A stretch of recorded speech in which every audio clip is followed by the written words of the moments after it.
What's going on, everybody? This is your boy, B. Mahari, in the house here, man.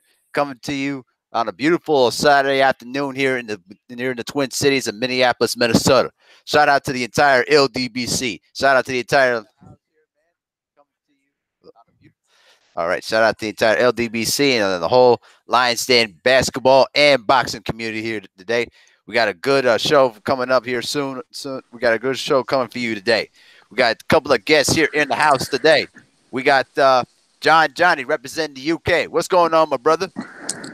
Oh, nothing much. It's just normal UK weekend, just chilly, cold, boring. Is there any snow melting up there right now? No, no, no. It's not snowy. It's just chilly, Okay. just chilly, cold. All right. And then we got the wrench assassin over here, my man Hyphy in the house. What's going on, Hyphy? Oh man, I had to put the wrench down because I'm driving right now. But pretty much about to pull up to my crib right now. But you goddamn right, wrench assassin. I catch anybody talking about another box of money, making peanuts, talk about another box of contracts. I'm sniping your ass down. Yeah, you know it, man. Mark Wonderland, good to see you, my brother. Now, Road Child, how you doing, my brother? Hey, Stormy B, man. Put your email in the chat, though, bro. I'm trying to get you on here, man. Just go ahead and put your email on whenever you got the chance, though, bro. So, yeah, man, last weekend, we had a good weekend of fights, though, man. We got Spence putting on a beautiful boxing display against Mikey Garcia, though, man. And, I'm gonna give my personal thoughts about the fight in just a moment here, bro. But Hyphy, you were at the fight though, bro. Give me an analysis about what took place in Dallas last Saturday night. All right, yeah. So I'm gonna just go ahead and elaborate more on the atmosphere because as far as the fight, everybody else had a pretty good angle of seeing the fight, being that it was on Fox pay-per-view. But the atmosphere for the fight, I mean, mind you, I went to the weigh-in also. It was definitely pretty amped. You had a lot of Spence fans. You had a lot of Mikey fans. Fortunately, for the most part, the fight and the weigh-in, I seen almost everybody was able to keep it boxing. You did have some fights that broke out after the fight, but the atmosphere was live. I've been to many events at T-Mobile Arena, MGM Grand, Staples Center. As far as an atmosphere, that was the best atmosphere I've seen and I've been a part of actually. So that was pretty great for being a boxing event. After the fight, it was kind of funny because I'm on the floor, and after the fight, no, let me get to the floor first. Being on the floor seats in that arena, that's it's like being at a club basically. If it feels like you at a club, like no BS.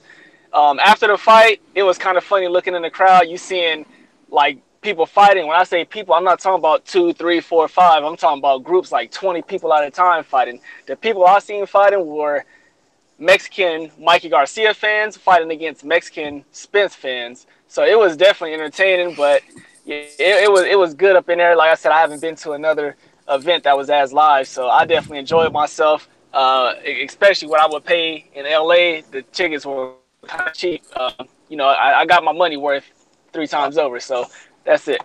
All right, fantastic. We also got Stay Ready in the house. First time into the live stream, brother. How you doing, Stay Ready? Man, slow boogie, just trying in the cut like a band-aid, just trying to shake the pipe and pull it out. Like, you know what I'm talking about? You got that right though, man. Yeah, representing that right down in Texas though, brother. So yeah, man, you were also there at the fight though as well, along with Hyphy as well though, bro. What you thought? What you thought about the fight last Saturday night? Man, I had a motherfucking ball, man. I'm gonna tell you straight up like that, man. Look, I done did a bunch of shit in my life. That was the livest event I've ever been to in my fucking life. And I done been to plenty of fights. And still that one right there just I don't know, man. It was just different. Like that one just took the cake. Like I had fun, like actual fun. I wasn't man, I just enjoyed it, man. I just enjoyed it. And then I got to see one of my favorite fighters whoop the piss out of another motherfucker. And like Hyphy said, it was a bunch of fighting going on in the crowd while the fight was going on. So we got to see extra fights. I didn't stay for the later fights.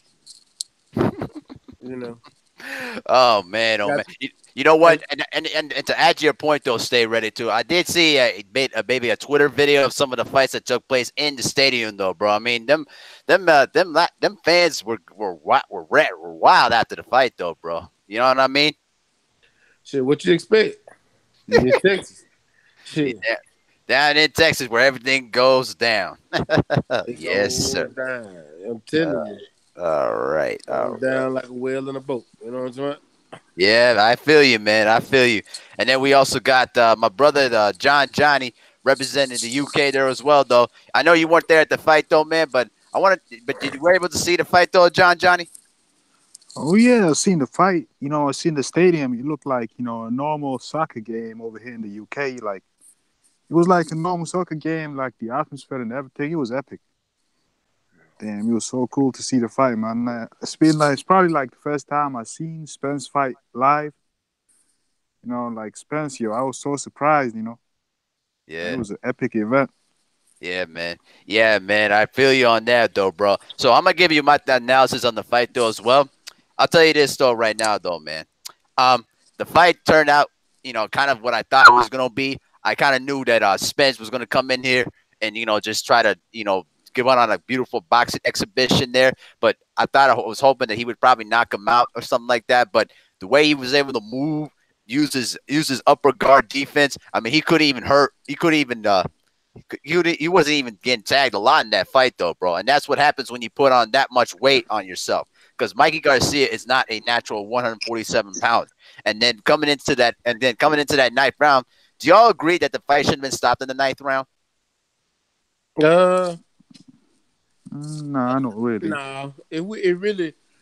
I'm not gonna say it shouldn't have been stopped, but I'm gonna say this. I'm gonna say, um, it was he wasn't getting beat. He was getting beat up terribly, but it wasn't enough to make him just ref stop the fight. Hey, y'all stop the fight. He's taking too much punishment. It wasn't that bad. Right, I right. I've seen worse. Yeah. No, I agree. I get it. I get it. It's just that it felt like it just watching it from the television. It felt like Spence was getting I mean, I'm sorry, the Garcia was getting getting the brakes beaten out of him, bro. And then he was nearly getting close to getting the fight stopped, though, bro. You know what I mean? But I agree with I agree with the scoring. I agree with the decision. Initially, I'm gonna be honest here. After watching the first time, I had it about 10 rounds to 2 for Spence initially, but after watching the fight the second and third time, I came to the conclusion that it was a 12-0 victory for Spence. Though Mikey Hold couldn't on. do it. But how initially? What 2 rounds did you give Mikey? Because I ain't Uh giving none. right, And right. even Mikey fans that was sitting next to me Hmm. could only try to give him one, and that was round number 2. And like I told him, I said that wasn't even a Mikey round because Mikey started off great in the beginning, but he still got beat up in that round, and Right. that was a filler round. Right, exactly, though, bro. I just kind of did it out of reaction to based on what some things I kind of saw a bit from Mikey. I kind of thought he won the fifth. He lost all 4 rounds, and then all 3 rounds, I should say. And then he won the fourth, and then I can't remember which round per se. I thought he won the maybe maybe the sixth. I don't remember specifically, though, but I do. But I'm now in agreement to what everybody has been saying, that it was that I do agree that it was a 12-0 victory, though, because there was no way Mikey was going to get out of that bin alive. And in fact, the best part was that he came in there to the fight, expecting that he was going to slug with Spence, and then Spence said, "No way, we're gonna go in there. We're boxing, though." And how much credit do you give for Derek James for executing that a terrific game plan for Mikey Garcia? Derek James is probably one of the best trainers in boxing right now. Hmm. Okay, okay. How about you, Hyphy? What do you think? And Hyphy, can you do me a favor? Can you send Stormy B a link for me? I thought Stormy Yeah, Bink he'll be in a second. I just sent them one, but yeah, I definitely agree on you guys' assessment of Derek James being one of the best. And I also had a chance to listen to his interview on Dante's Boxing Nation, where he really, went in depth post fight, the Spence fight. So I really enjoyed just his mindset, what he was talking about. Real good dude. All Yeah. right, for sure, for So, sure. I got a question for Hyphen. Hyphen. So you moving to Texas or what? Hey Mac, I gotta hop on one of your streams because I had a wild ass Wednesday and Thursday. I'm gonna hop on one of your streams to talk to you about it. Wild ass day. All right, man. Shit. For real. Hey, Storm is still calling. I don't know. Y'all gonna have to try to send him a link again because he just called again. Okay. Let me try this. Okay. I'm trying to find Stormy B Man's email here, but let's you guys can freelance about Tyson Fury announcing that he was fighting against a prospect named Tom Schwartz while I take care of Stormy B Man here. Oh man, Tyson Fury fighting this guy, the guy from Germany. Yeah, you know what? Here's the thing, though, Johnny. When I heard the announcement about that yesterday, even I was like, "Why is he fighting a prospect when you just came back facing one of the most feared punchers in the heavyweight division?" I mean, that literally made absolutely no sense, though, bro. I never even heard this guy, Tom Schwartz, and then credit to 78 Sports TV for looking up who this guy is. He's an unknown prospect with 24 victories and 16 knockouts. Oh yeah, you're right. The thing is, when Fury fought Wilder, he felt the right hand, the pain from the right hand, like probably 2-3 days after. Like when you're in the fight, the adrenaline rush, you don't feel it instantly, but afterwards, you feel the pain, and he don't want to go through that, so he just put himself into protective custody over at ESPN, bro. That's all he's doing. All right, we got Stormy B Man here. Hey, good to see you, Stormy B Man. How you doing, my man? What's up, man? What's up, fellas? How's everybody? Yeah, it's all good in the hood, though, man. And all right, guys. If you guys not just tuning in, though, bro, we got Stormy B Man. We got Stay Ready. We got Johnny. We got Hyphy in the house, though, bro. Y'all go in there and smash the like button, bro, and go ahead and engage in the chat, though, man. We got a lot of good discussion to talk about, though, bro. But I want to ask you, Stormy B, man. What were your thoughts on last Saturday's fight between Earl Spence Jr. and Mikey Garcia? I think that everything that any of us purists who know and follow the sport, anything we thought about the fight, it came to fruition. Mikey bit off more than he can chew. His family really didn't want him to take that fight initially and everything, but he insisted, and all that rhetoric behind he saw something and all of that. It came to be nothing more than just bravado and gross miscalculation because although Earl's prior fights have pretty much shown him as an aggressive, pursuing assassin, they forgot about his Olympic pedigree, and they forgot that he fights how he wants to fight, not how he's forced to fight or he hasn't been forced to fight any particular way. And so therefore he hasn't had an opponent in front of him that could show other wares that he had, in the closet. And the funny thing about facing Mikey, they insulted him so much to the degree that he decided, okay, I'm going to show you. And then what he did by executing his plan, and he did it masterfully, he kept Mikey out of any place in the fight. He had nothing. He won all 12. Earl won all 12 rounds. Mikey couldn't make any adjustments. Mikey didn't have any plan Bs or anything like that. The only thing that Earl didn't do that I was a little disappointed was to finish him off at the end of the fight. He should have not have heard the final bell. He should have just finished him, because that's the college degree education right there, to take him out to sea and drown him. And I understand that Earl hadn't gone 12, so he did have to have something, on reserve just in case or whatever. But what you saw in that, I believe it was the late eighth or in the ninth round, when he began to pound on Mikey, and it looked like he was getting ready to pound him in submission, Derek James should have pushed for that, because that was the point. That right there. If anything, Robert Garcia would have thrown the towel in, because he had nothing. He had no.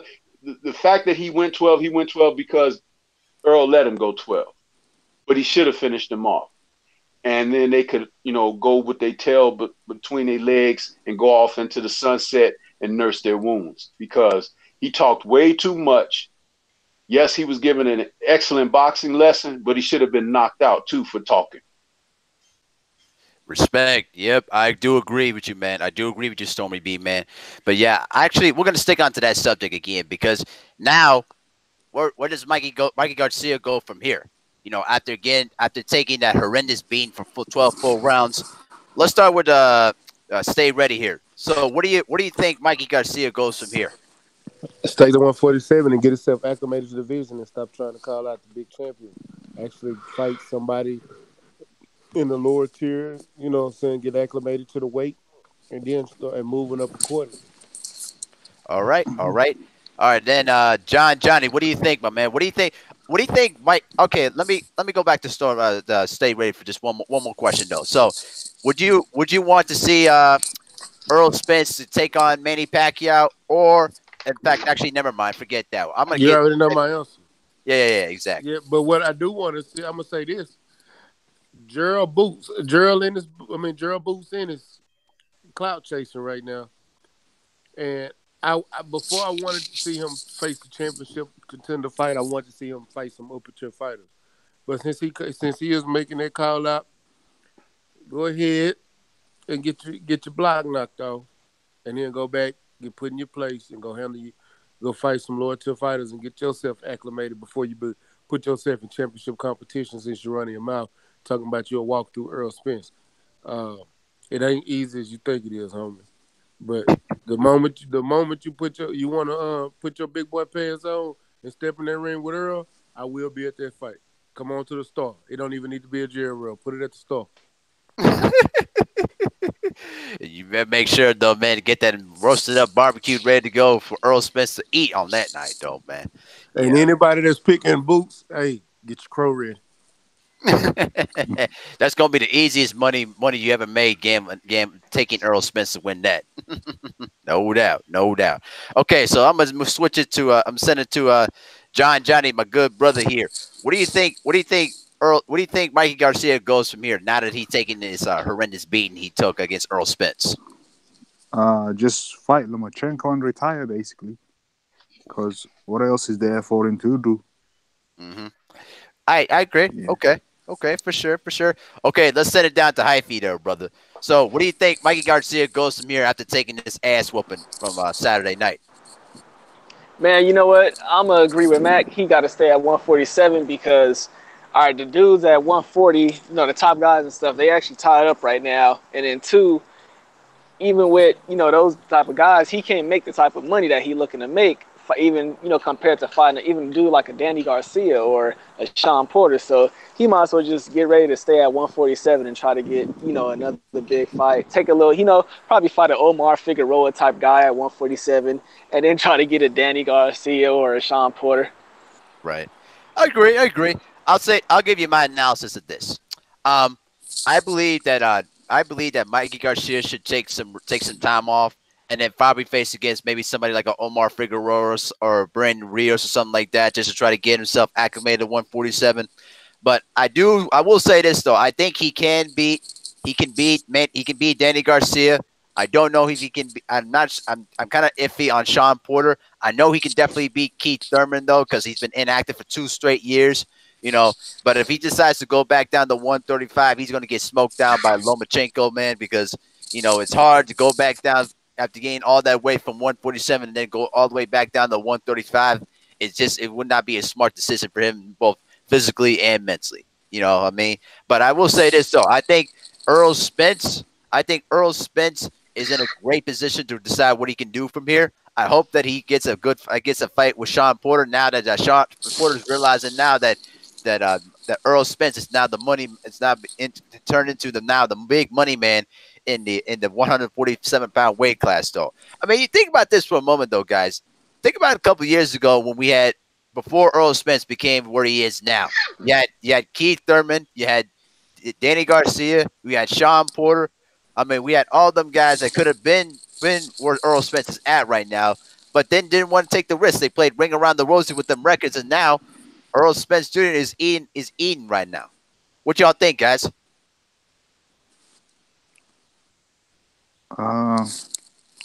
Man, before it was like Errol Spence was probably like a high risk, low reward, but now Errol Spence is high risk and high reward. So if they want to make the money that they want to make, they're gonna have to face him anyway. So yeah, I mean, they thought they was gonna freeze him out, but now he's the man, so they have to come see him. Right, I do agree. What goes around comes around. So yeah. I agree. Yeah, for sure. I do agree with you. Hey, Stormy B, man, what do you think about the stuff that I just said about how those three guys, Sean Porter, Keith Thurman, and Danny Garcia, missed a big opportunity to be where Earl Spence is at this point? Well, yeah, that's what happens when guys, pardon my expression, but pussyfoot around and call themselves avoiding something and thinking that they're going to go an easy route or a lesser of an evil or whatever. You're in a dangerous business. Every time you step in that square jungle, there's a threat, and threats are imminent.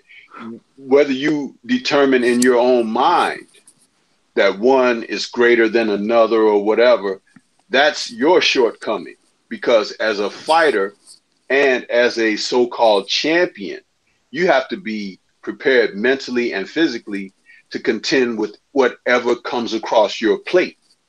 And so with these guys, like I said, avoiding and not stepping up to the challenges because now you're in a championship position, you rob yourself of what Earl is now enjoying.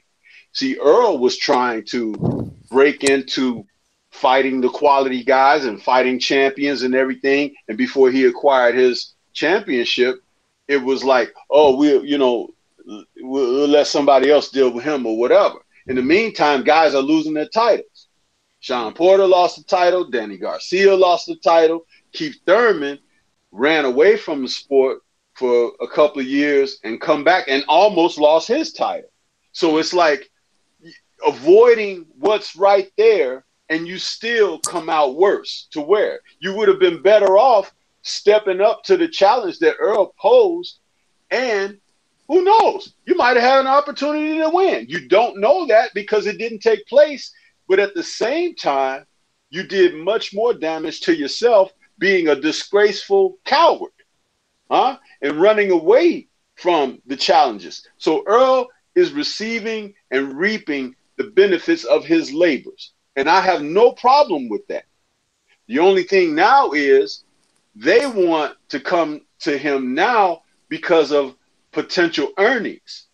But see, he's in a position now to tell them, hey, you wouldn't give me a shot.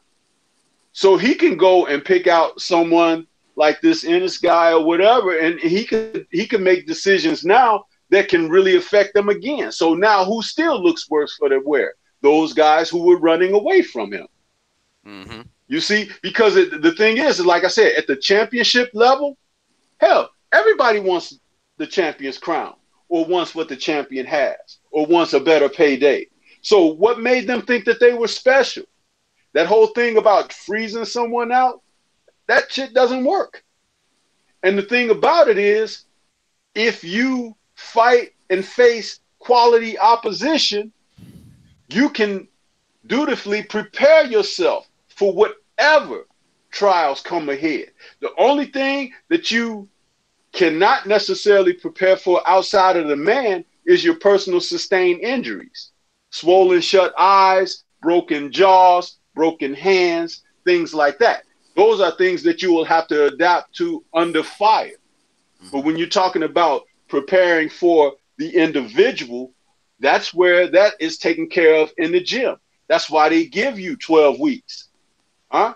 You're supposed to have everything down pat by the time you step in there on fight night. And if you didn't, shame on you. Tell them like But it is. Tell them like it is. So Stormy, go ahead and finish. Go ahead and finish. no, so but at the end of the day, so Earl is reaping the benefits of his labor. He went out there, he went across the pond and won a title because nobody here would give him a shot. So it's like he's earned that. And he's earned whatever he decides to do for the rest of this year, whatever his choices are, he's earned that. And it's a shame that a guy from a lower weight class had to call him out and lay down a challenge to him when he had all these other people that were right there at the door that just wouldn't, speak up. It's ridiculous. And we just seen the same thing happen at the heavyweight division as well. So it's like, this seems to be the story nowadays. And I guess you have to call someone out. Like Mikey called him out. Now Ennis is calling him out. Is that what's going to have to transpire now? That a person has to be called out, but the immediate challengers don't want to step up? Hey, you go first. No, you go first. Or you face him. What is that? Cowardly shit. Agreed, Stormy B, man. Agreed, bro. And the worst part is that now you got a lot of these sanctioning bodies who are now no longer empowered to try to enforce the kind of fights that we want to see. You know what I mean? And also, I'm gonna turn this to Stay Ready real quick, though. You know what I mean? I'm gonna add this person of Terrence Crawford now. Now, what do you think Terrence Crawford now kind of fits in this equation now when they do decide to fight probably by next year or probably in fall? What do you think? Like, it depends on what you mean or how he fits. Now, if you're talking about just straight up him being like, I think he's still the top welterweight. I'm gonna say that Terrence Crawford is the number one. He's number one pound for pound, but he's the number two welterweight in the division. If that makes sense to you guys. Oh no, it does make sense. Okay. But here's what I'm gonna continue to what Stormy B Band was alluding to as well, though, bro. What do you think? What do you think about when you saw guys like Keith Thurman, Sean Porter, and Danny Garcia playing Ring Around the Rosie with the records and playing you first with Earl Spence, and now Earl Spence Jr. has the power in his hands now. Earl Spence got all the power, ain't nothing nobody can do. They can just sit back, wait, and see what's gonna happen. Mm-hmm. Agree. Go ahead. It ain't. Tank is there. Tank. You know what I'm saying? I mean, not Tank. Terrence Crawford is there. They gonna fight eventually. I believe they. Honestly, I believe they probably gonna fight within. I'm gonna say sometime at mid next year. That's what I'm gonna say. I truly believe that. The issue, the biggest issue of it though, Terrence Crawford is not the star Earl Spence is. They're trying to make him the star, but it's too little, too late. If you know what I'm saying. ESPN is putting him on pay-per-view at a lower rate, but I don't think he's going to do as much as Earl. See, people already heard of Earl. Then Earl is a big star here in Texas. Nebraska is not big as Texas, so he's a star in Nebraska. Is he going to get the same amount of sales that Earl demands? Because a lot of those sales came here in Texas. So the only Bob Earl wants that fight because he knows the amount of money he can make off of that fight. But it's not going to dictate with Terrence Crawford being the B side. And Bob Earl wants him to be A side. It's not going to happen. And I don't think Earl Spence gonna concede that either. Agreed. I do agree with that. Stay ready, my man. You know, and the other thing too is this though, man. You know, I believe in my heart of hearts that Terrence Crawford should have explored more to what his options were. You know what I mean? Because you know I think, I think looking back next few years from now, I think he probably will look back and think I should have looked at more opportunities and probably would have been at the level where Earl Spence is at this current point in time. Not saying that in terms of talent, right? I'm not saying in terms of talent. I'm talking about what he could potentially earn for himself. Because I think from the mindset of the Crawford team, based on my own observation, was they took the best deal that is what's in front of them instead of exploring what potential income that they can make for themselves because he really is talented. I mean, he unified the entire 145-pound division. But I think looking back at it, I think it's going to be one of those big time mistakes that is he's gonna regret, you know, down the line. JMJ 2121 was good, brother. Thank you for coming in, my man. J Junior the Superdog said Joyce and White calls out Ortiz, but they still didn't fight him. Too much faking the funk. I agree. I definitely do agree, Junior the Superdog.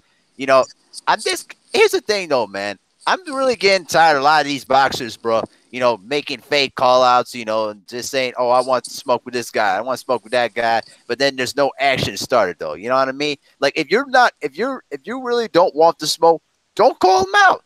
You know what I mean? If this is where I really have problems with a lot of these casual fans when they try to, you know, pretend like they want to see the best fight defense, but they don't, but they don't believe what they say. They just want their favorite fighter to stay undefeated, you know, make all the money in the world, and they don't care if he fights bum competition. That's what we're seeing right now in the heavyweight division with Anthony Joshua and Tyson Fury at this current point in time. So I'm going to start switching up to the heavyweight division. You know, we talked about it. We're going to talk about now is Tyson Fury facing against his unknown prospect, Tom Schwartz. You know what I mean? It's getting crazy though, bro. So I'm gonna start with Stormy B, man. What you think about you know, Tyson Fury facing against an unknown prospect? Well, it's funny that you're asking that question because I want to connect the question that you're asking of him with the comment that you made about what Crawford decided to do. Okay, go ahead. Crawford is a person that it's obvious from, and this is just me outside looking in. I don't know the guy, and I don't have his I don't have his you know, inside track on how he conducts his business. But it's obvious that he doesn't have the acumen to be interested in running his show with his own promotion, doing the Crawford brand, XYZ, and he's opted to go a more traditional way for doing that, thus signing with Top Rank, you know, whatever. I don't think it was a thing where he did that to avoid who was at PBC or, you know, being an independent where he could negotiate in a stronger sense on self or whatever. I think he rather is just a guy, you know, keep his head low and box, take care of that end of it, and not be so much weighed down with the personal business aspect of things on the other end. The only thing about that right now is that fighters are becoming more financially independent and stronger by opting to do it the other way as opposed to the traditional way or whatever. And he happens to be aligned with a guy who wants to milk the cow so bad and who will stand in the way of quality matches without him being an alpha saying, make the damn fight. You understand? See, that's the other thing that's kind of missing here. Crawford is not that guy to say, make the damn fight. He wants to see if it's going to come up or whatever, but he's not pushing and pressing. Now, when you see Fury already knows the game. He actually has jumped ship from the UK to come over and be a part of this situation. And he was also a part of a huge independent promotion with Wilder and came off quite successfully in that. So it's more curious as to why he would do what he did when he had an offer in his hand ready to be signed and to go through with a rematch where he was going to get a well-deserved 50-50 split and then pull the move that he did and go hide behind the machine again, unless he was just looking to secure future opportunities without any threat. Now, you see what I'm saying? The business aspect of things without any threat.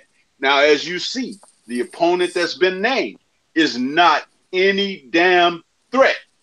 So here we are. It's the machinations of what has transpired from a traditional promotional outfit and how they play the masses. Somebody is going to buy tickets to that foolishness, but it won't be me. It probably won't be you, but it's like, it'll be on TV. It'll be on an app or whatever. And you see what they sell to people? They pour that dirty sewage down your pipeline as if it's the only thing that you have as a source to tap into, but you don't. And that's why forums like this, what we're speaking on right now, have to work overtime to shine the light on that to the masses that don't understand what's happening. See, Crawford's situation, I see it a little differently. But what Fury did is more of the same, the shenanigans. Fury was knocked out. Wilder should have got his victory. And that's the worst part of all of this, because we wouldn't have that discussion at this point if they had just given the man his knockout that he earned. He earned that knockout. And this is what you get out of that. Now they're going to go sell this guy like he's something. He's fighting these stiffs and things like, it's like, there's no room for that. It's taking up fight dates of other matches that could take place. It's taking up promotional space from other fighters who deserve it, like a Terrence Crawford. Where's his promotion at? He and Khan are fighting in a few weeks. Where are the TV commercials? Where are the newsprints? We're not seeing this stuff. But see, again, the machinations of what happens when you're behind that traditional curtain. It's all smoke and mirrors there. I agree. And I'll be glad when those guys die off, the Bob Arums and such. Get them the hell out of the sport. Stormy B, man, pulling no punches on that one, though. I mean, we also got 503 Lion in the house. Welcome to MehariNation Sports Radio, my man. How you doing, bro? What's up, Big A? Hey, man, welcome to the live stream, bro. Your first appearance here, man.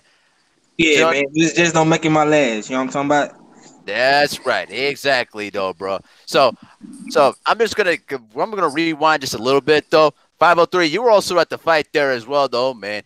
You know, with the rest of the guys here down in Texas, though, bro.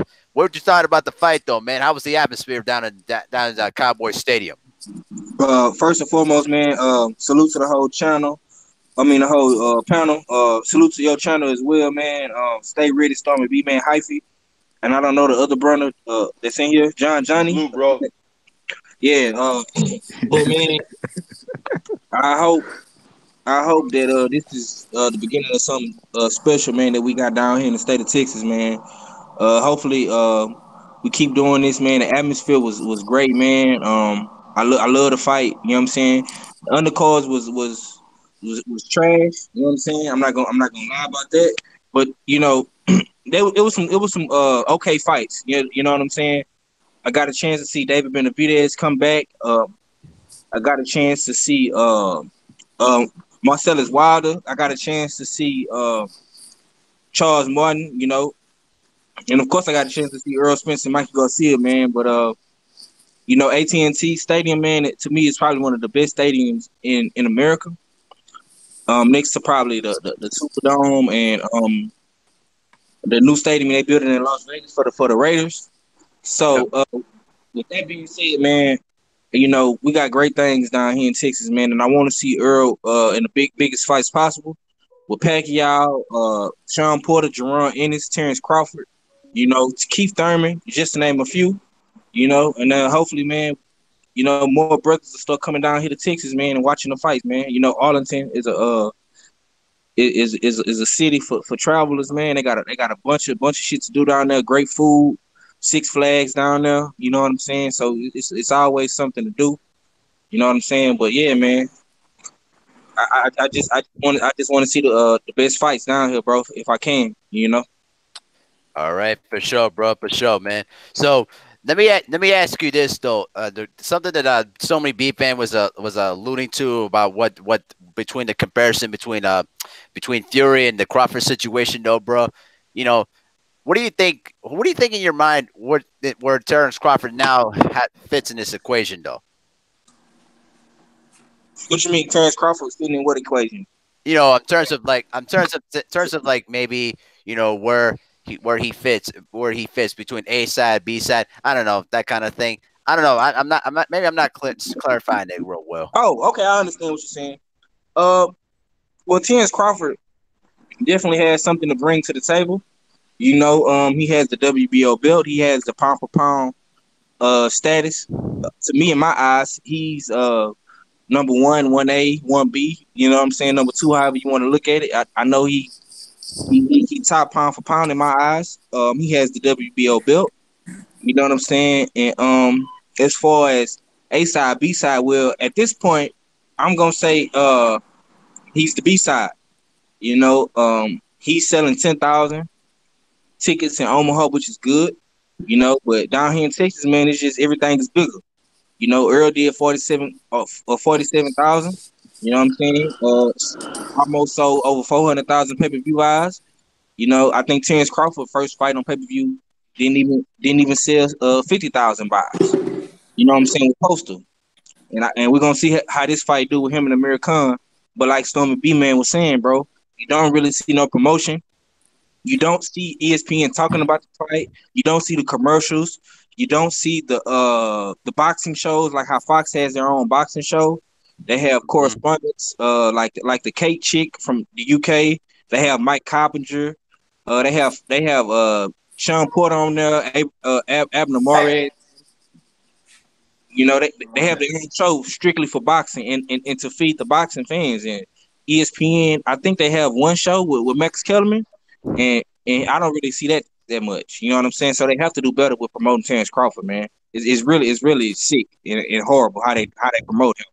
You don't see no videos, no all accesses. You don't see nothing going on. You don't see nothing. Yeah, for sure, man, for sure. I will tell you this though. Before I send it down to Focus Ball in a minute, I will make this one thing clear. I think Terrence Crawford will forever regret signing with Top Rank, because let me tell you this: they're not with 503 and what so many B man is saying. They're not pushing out Terrence Crawford. Listen, the way I see it, they're looking to push out Vasyl Lomachenko because they want to push him as this great white hype fighter. But you can't. But it doesn't work that way because we're the LDBC has been the only people, including New Media, that have been pushing out Terrence Crawford, what he can do in the ring. But you know what I mean. But unfortunately, Top Rank does not value Terrence Crawford. They don't value black fighters. So unfortunately, not many people are going to know who Terrence Crawford is, other than all of us here in the chat. So we got Focus Ball in the building here, bro. What's going on, Focus Ball? Yo, salute, Abel. Thank you for having me on, fam. Yeah, no problem, man. I had to make sure to get you on there, bro. So I wanted to ask you about your analysis about Spence Garcia. What you thought about the fight, man? So I got to be honest. I had to miss the fight. My wife, she went into labor, and unfortunately, the child didn't make it. So I was dealing with all of that. I couldn't really tune into the fight. But what I got to see after post-fight, first off, if I was Errol, I'd be rubbing in everybody's faces the fact that that they were talking about that Mikey had a better boxing IQ. You feel me? So the entire fight they tried to portray Spence as this walk forward, clubbing kind of fighter, just basic. Oh, it's just because he's bigger. So I think it was good that he didn't stop him and he took him through an ass beating. You know what I mean? but I Yeah, think yeah. that fight really raised what's his name, Spence's profile. Agreed, though, bro. And then just wanted to give you a hearts and prayers to go out to you and your family, though, bro. I can't Thank you, imagine brother.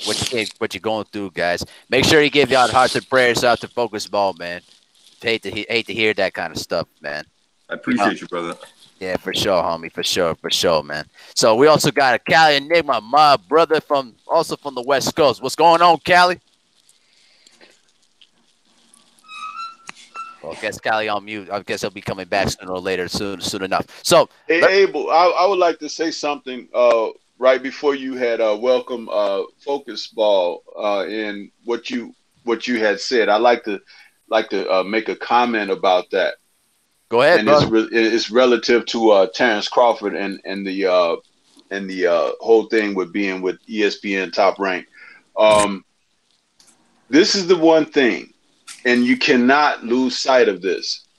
We're in a era now where fighters are making ridiculous amounts of money for pretty much, as long as they could get on a network or an app or whatever. And you're seeing the fighters are enjoying what was once being withheld from them. That's what PBC has done, with how they've managed fighters and put them out there where they can get the maximum for their money.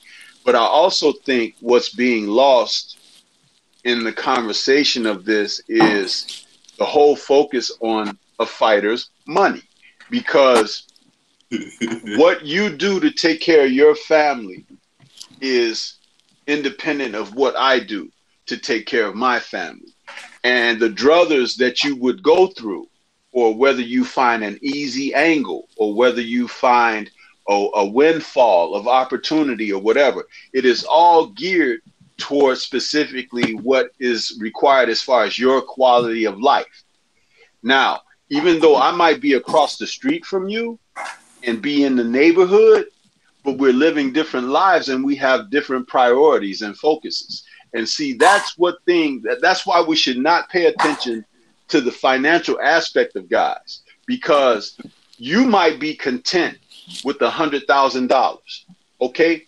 But the guy next door to you might be shooting for 500,000. I might be okay with 80.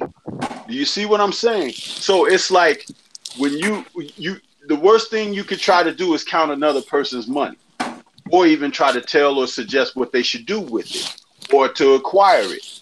And if we could stay away from that aspect of things and focus on the capabilities of what these men do at their jobs in the ring, that's more important, and it's integral, because if you hold them accountable for that, the money that they make outside the ring becomes actually insignificant, because you're telling them that they're not worth that because of what you hold them accountable for in the ring. You see? So don't allow the Floyd Mayweather syndrome to dilute your vision in what's important. Because Floyd would throw the money at the camera and he would walk around with stacks of it on his person and everything or whatever. And people see that and be like, wow, he's living his best life. But really, that's not practical for the everyday man. It isn't. I don't care if you're capable of enjoying that in that manner, but it's not practical overall. And guess what? That's not long term, bud. It ain't going to happen like that, even for him. So again, holding them accountable for what they do, their profession in that square jungle, is what should be the priority. Because at the end of the day, we will always disagree on the economics. We will. That's why you got people who will sell out for a chicken bone, cut your throat. You understand? Burn your house down. Yes, sir. As opposed to getting up and go to work for a 9 to 5 and having dignity, that you're grinding and you're taking care of your business. You got people that sit around, stand outside of currency exchange waiting for you to come home and go in there and cash a check or make a money order and bust you in the head for it. You might be making a money order for $6.99. You understand? But they'll kill you for it. You understand? And they ain't worked a day in their life. You see what I'm talking about? The way that you equate the finances and economics of a man, a person has lost their lives over little or nothing, as opposed to, you know where the money is, go where it is. Try to rob the person who has it and see what happens to you. It's the same risk, isn't it? But it's not the same focus. I agree. They're great. That's a great illustration of that, though. Definitely agree with you, man. We also got the OG Curtis Anderson in the building. How you doing? Curtis? What's going on, Abel, man? Just enjoying these college basketball games. But right now we talking boxing. I was tied up for a few minutes, man, and had to hop on and support you, man. Abel, you're a good guy, man. So, I'm always going to support, bro. Yeah, for sure, Curtis. Thanks for coming in, though, bro. I really appreciate it, though, man. And also, I can't wait when you and World Breaker decide when you guys go on live a little bit later on tonight, talking about the '80s fighters against Floyd and Mayweather. Anxious to hear that. Yeah, we're supposed to go on about 7:00 tonight. We're going to have a panel. I have my brother on there, Stormy B. And I'm trying to get scrapbook. So we're going to have a good panel talk about Floyd versus the welterweights. Great welterweight. Oh, yes, sir. Hey, if y'all ain't subscribed to World Breaker Fighting, y'all make sure to subscribe to that brother, man. Real talk, man. Yeah, for sure, man. So I'm gonna move on to the next topic at hand here, man. And I'll start off with Curtis. You didn't know I was in the unable. No, I just called you out there, Mr. Cali Enigma. I didn't hear you. I never heard you. I've been sitting here listening. I haven't heard nothing. I didn't hear you say my name, brother. He called you, Cali. He called you. Okay, I didn't hear it. Man, but I'm watching the college basketball game too. Wofford just hit a 3, so they're only down by 4 again, man. I mean, it's a heck of a game, bro. I know, bro. What I think about Terrence? Do I think Terrence Crawford will regret signing with Top Rank? I don't know about that, man. I heard he had stock in the company of Top Rank and ESPN, so I don't know if he was gonna regret it. I also know he gets back end money on top of that guaranteed money, so I don't know if he's gonna regret signing with ESPN. Just to let you know that. So I think he's gonna be just fine with that. From a financial standpoint, he'll be okay. He's been undisputed before. I think he'll be just fine, man. Especially if everything I heard is true. So I don't know about that. That's one of the reasons why I heard he signed with them. They took care of him, and I'm talking about especially ESPN, who's pretty much running the Top Rank at this moment. So I think I totally disagree with everybody's opinion about that. As far as getting the fights, yeah, it's more difficult to get the fights. But if he owns stock in ESPN and Top Rank, he got a better deal than everybody. That's how I view it at that point. If he got a piece of stock, ESPN and Top Rank, he has the best deal out there. No one's fucking with his deal because he got a piece of Disney's ESPN and Top Rank. I mean, who else? Is Earl Spence and Deontay Wilder? I heard there's a chance that Deontay Wilder might have been offered some type of a stock in Showtime. We'll find out, but I heard something that there was something about that he might have got a piece, but you don't hear about pretty much anybody else getting that. Especially where we heard that Triple G might have got a piece of the zone. Right. So there's that, and her Canelo got a piece of the zone too. So, he's got a shot blocked. Oh yeah. Oh sure. Man. But yeah, man. So from that standpoint, man, the fights can be made. It's up to the fighters, man. If the fighter don't want to make the fight, then there's nothing he can do. He's called out everybody at PBC. It's not his fault. They can still fight him. The network is a bullshit excuse. If they want to fight Bud Crawford, they'd fight Bud Crawford, man. How you missed that? They would fight Bud Crawford, man.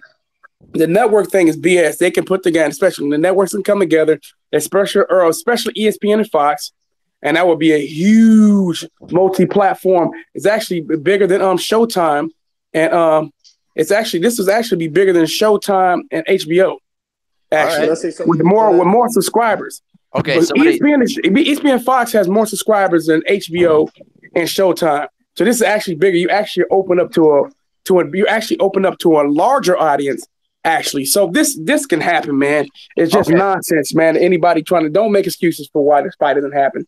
It doesn't happen because probably one or either both or one of the fighters don't want the fight to happen. Okay. So who wanted to carry? Yeah, that was me.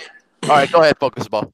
So first and foremost, I do want to see that fight, but why should the best fight the best for only 2 of the fucking marbles? If me and you are the best, we're gonna fight for all the marbles. You feel me? Right. So they need to get those other extra belts, either make them fucking invalid or take them the fuck out to people who don't want to defend them.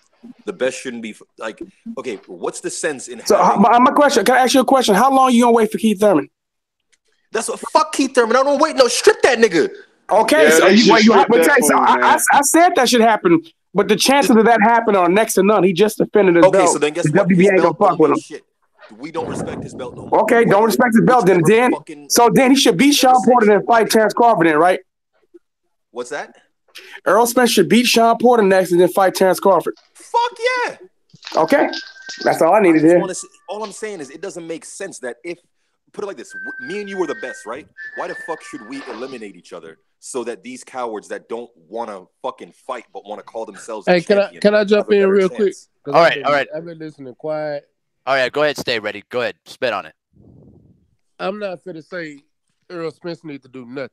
Because when Errol Spence was sitting here calling out every single person in the division, nobody wanted to fight.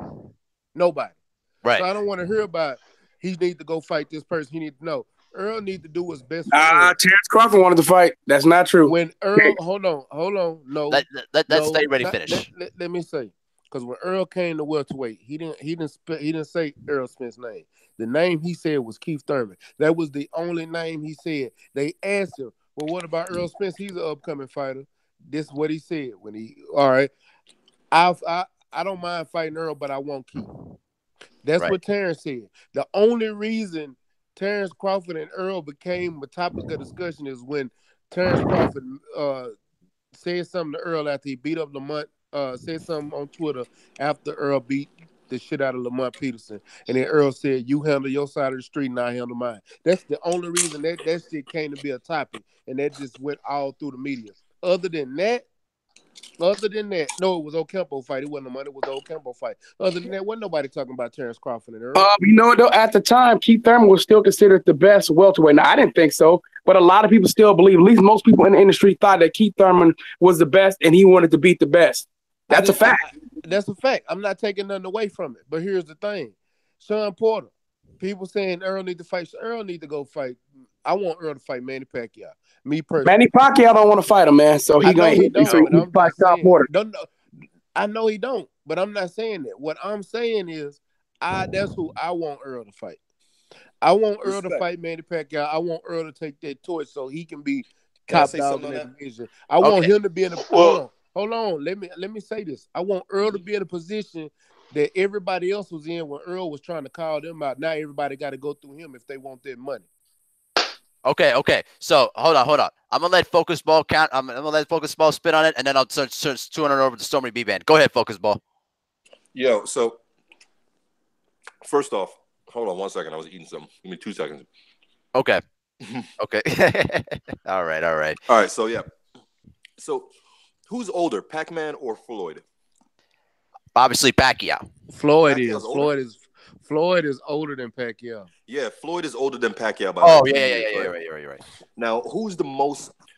Okay, what I'm trying to say is, I would rather see, instead of Pac-Man versus Spence, I would rather see Floyd versus Spence, because that motherfucker, he's the one with the torch. He's the one with the real fucking torch. Floyd don't have the torch. You ain't never been knocked out before, and you got your ass whooped in sparring.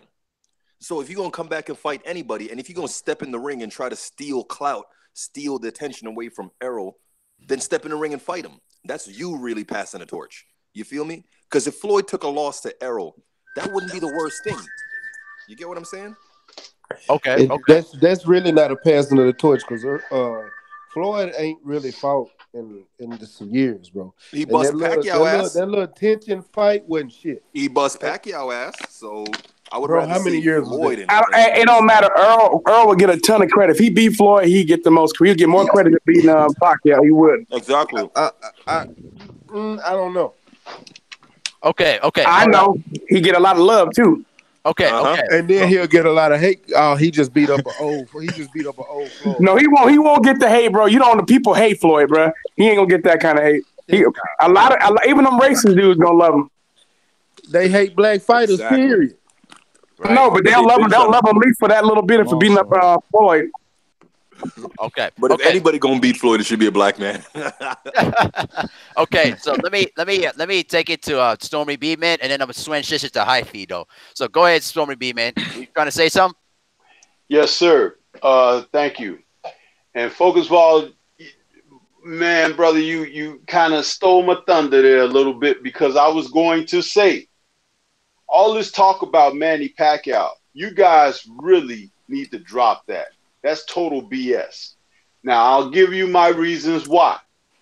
Floyd Mayweather had been the face of boxing for the past 10 years, okay?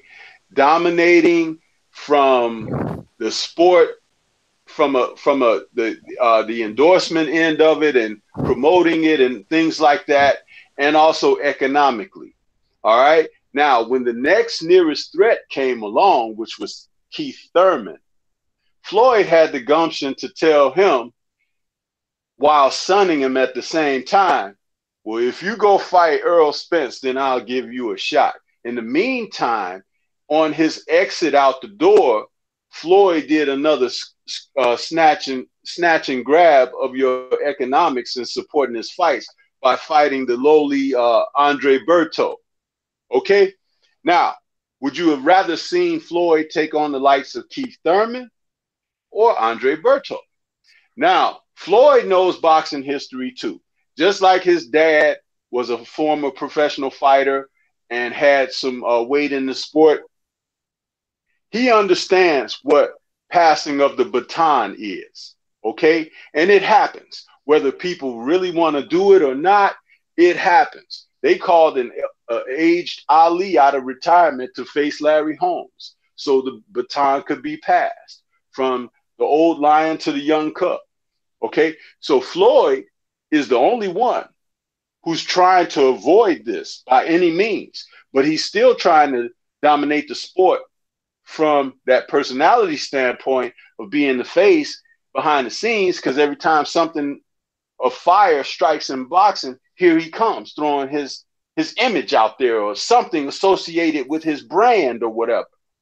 What the guys who are champions need to do, and I've been saying this, 78 has said it, and Black Fight Fan has said it, and this is the narrative that needs to be pushed. Fire needs to be lit under his ass to get his ass in the ring and fight one of these young lions to pass that baton. Forget Manny Pacquiao. Manny Pacquiao turned pro down in those lower weight classes or whatever. Floyd wants to stomp with the big dogs. Let him end his career against one of these young lions. And it happens to be Earl Spence Jr. right now, the same man that he told Keith Thurman a couple of years ago, if you fight him, then I'll give you a shot. Earl need to start saying Floyd's name. Don't say Manny's name. Say Floyd's name. He's like, you know what? We sparred in the gym. We got a history. You know, people talked about him being the man and this and that. I'm the man now. And I'm tired of him sitting around. I'm tired of him coming inside the ring with his cowboy boots on and everything and want the cameras on him. The camera should be on me. Forget Floyd Mayweather Jr. I'll knock him out in 2 rounds. Embarrass him. Strip him naked like he's done other people. Do it to him. Get in his face like he did when he was trying to get Oscar De La Hoya in the ring. Get in Floyd's grill or run his ass away from the sport for good. Exactly. Either way, he needs to have that done to him. And if these guys want to keep on kissing his ass and everything, he'll never go away. He'll be 50 years old, still standing around ringside with his fur around his neck and shit, taking pictures with dark shades on and everything. And making a mess of things, being in the way. Hey, okay. You need to pass that baton. And Earl Spence is the guy that could do it. He ain't gonna ever fight any of them dudes. He never gonna fight them dudes. The most realistic fight for him outside.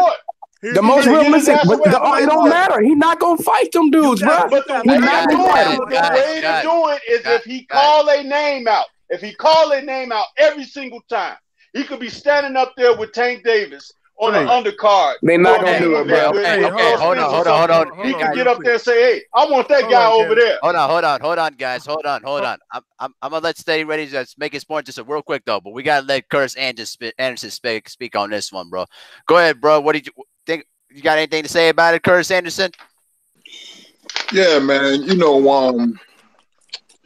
I'm surprised that Manny, man, he just want to cash out, but he don't want to fight Earl, man. I read his body language after the Garcia fight, and I kind of knew he wasn't gonna fight Earl. Earl probably most likely fight Porter, and that poll I saw this morning, who should I fight Floyd? He uses Floyd because he can maximize his money, but I don't think Floyd is. I don't want to see them. I don't want to see them fight. I'm tired of Manny. I'm tired of Floyd in a nutshell, man.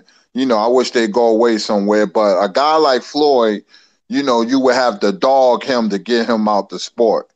Floyd is not going to fight young lions like Earl Spence. He's not. Floyd shot away from athletic fighters long ago. So he's not going to fight Earl Spence. And he's not going to fight any threat, Keith Thurman, anybody, and this was years ago.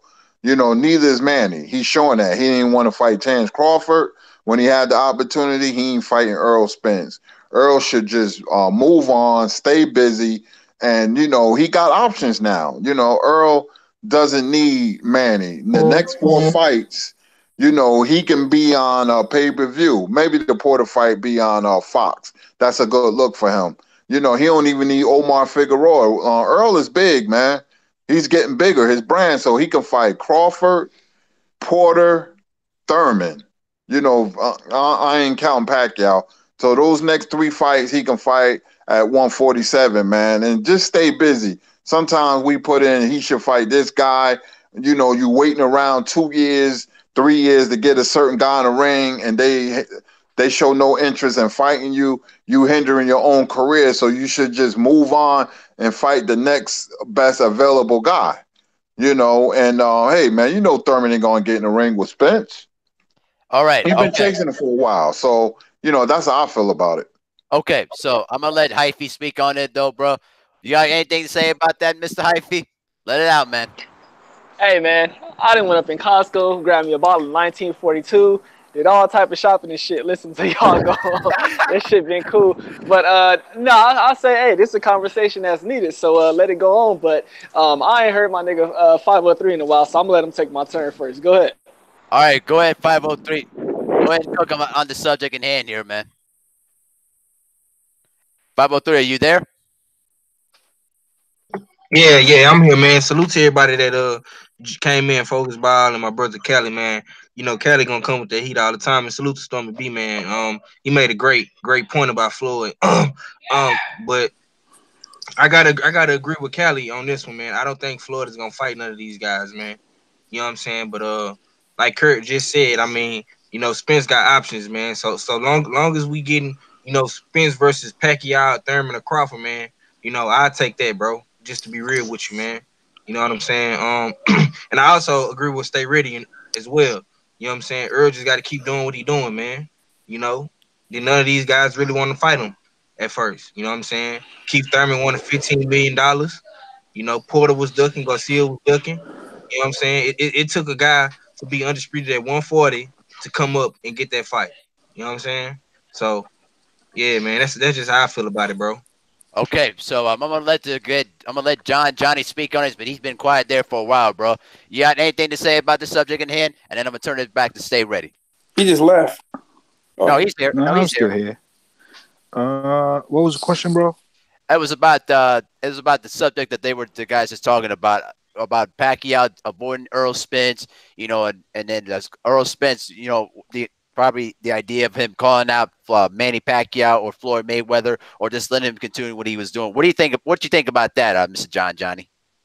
Damn, Pacquiao don't want to lose. He probably gets ruined if he fights Spence. Floyd, Floyd ain't never gonna fight no Spence or no Crawford.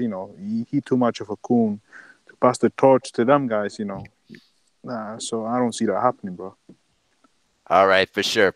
Okay, go ahead, Stay Ready. Go ahead and cook on it, my man. This is what I want to say. I just wanted to say, look, I understand what you're saying about Floyd, but here's the thing. You already got people that done call Floyd out. Floyd last weight division he fought at was 154. Guess who called him out at 154? Jermell Charlo. Jermell Charlo was trying to get that torch. You didn't hear when Jermell Charlo called him out a few times. You didn't hear Floyd say a word. Jermell Charlo called him out on Instagram. Jermell called him out on 2 press conferences. He didn't say nothing. Jermell would take Floyd ass out, and everybody on this panel know that because Floyd ain't got it no more. I understand we want Earl to do it, but Earl even said himself, Floyd don't run nothing. So you got these little fighters that Earl don't look up to Floyd. A lot of these fighters not looking up to Floyd. They look at Floyd as like he's a roach. He's a piss. They're just sticking around for nothing.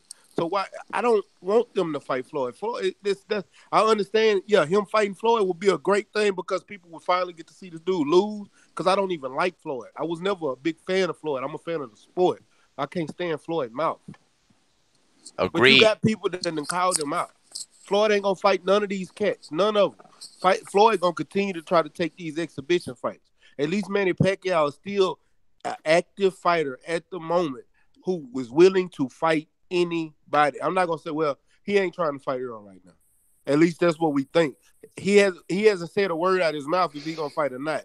Earl ain't said nothing about it. He could be doing that stuff on Twitter, doing those polls, and then the next thing we know, the fight is already signed on the dotted line, and they about to start advertising for it. We don't know what's going on because nothing has been announced. Mm-hmm. So until it's been announced, we can't even say Pacquiao is ducking. We don't know that for a fact yet. Nah, man, I heard some shit behind the scenes, man, that he didn't want that fight, bro. But we don't know. Yeah. He don't want to fight. I don't think he want to fight Earl, man. I hear things behind the scenes too, but that don't mean nothing because I've heard some things behind the scenes and then all of a sudden it completely flipped. Okay, go ahead. And I've heard strictly, like matter of fact, before Jermell Charlo took that Tony Harrison fight, I literally heard out of his camp that he was gonna fight Magic Selecki, and I made a video about it. I literally heard that from somebody in his camp. Okay. The next thing you know, 2 to 3 weeks later, he ended up signing to die for Tony Harrison. Oh, I heard that Jamal Charlo was going to fight Maciej Szaleski. That's what I heard. Yeah, that's what I'm talking about. Then he pulled out. Yeah. Yeah, that's what I'm talking about. Remember, Jamal ended up fighting Tony Harris because Tony Harris is in the same division. But Szaleski used to be down there. But Jamal, but you know what I'm talking about. Yeah, I know. I done heard stuff on the. So he was supposed to fight Szaleski. Szaleski pulled out. Yeah, I know. Yeah. But I'm just saying things flip. You never know what can happen. But I don't see that. I don't see that happen. I think Manny Pacquiao clearly don't want to fight. He never wanted to fight Terence Crawford, and I don't think he want to fight Earl Spence. It ain't like it's better. This is my thing. It's a better fight over there. It's a lot of smoke and mirrors in boxing too. Oh, I know. You can definitely. But me and Talon heard. We spoke to some people. I'm telling you, bro.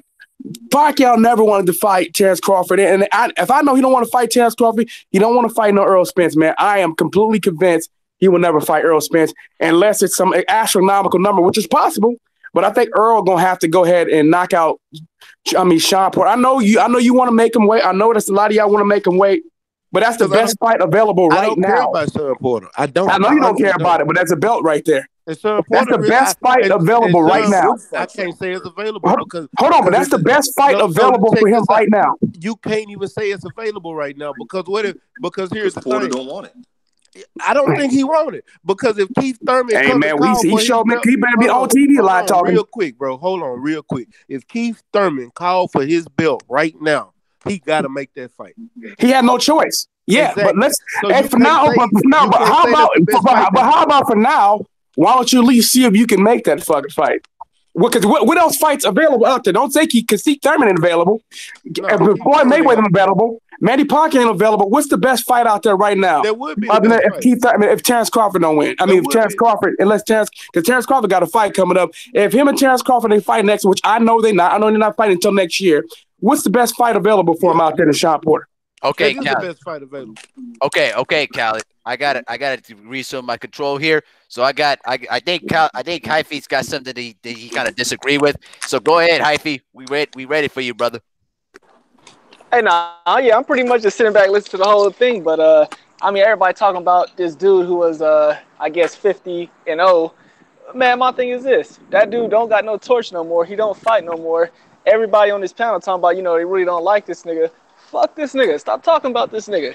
It's probably somebody. It's probably somebody on this panel right now. I don't talk about him. Hey, it's probably somebody on this panel right now that follow this nigga on Instagram. Fuck this nigga, man. Nonsense. I don't right now. The only fight that's available right now, the best fight available for Earl right now, at least it seems that way. For as far as the guy that's calling him out, even though I know people want to punish him, but Shawn Porter's the best goddamn fight available until something else comes up. As of right now, the only fight I see available that they're going to make anytime soon. They're not going to make Terrence Crawford this year. That's not happening.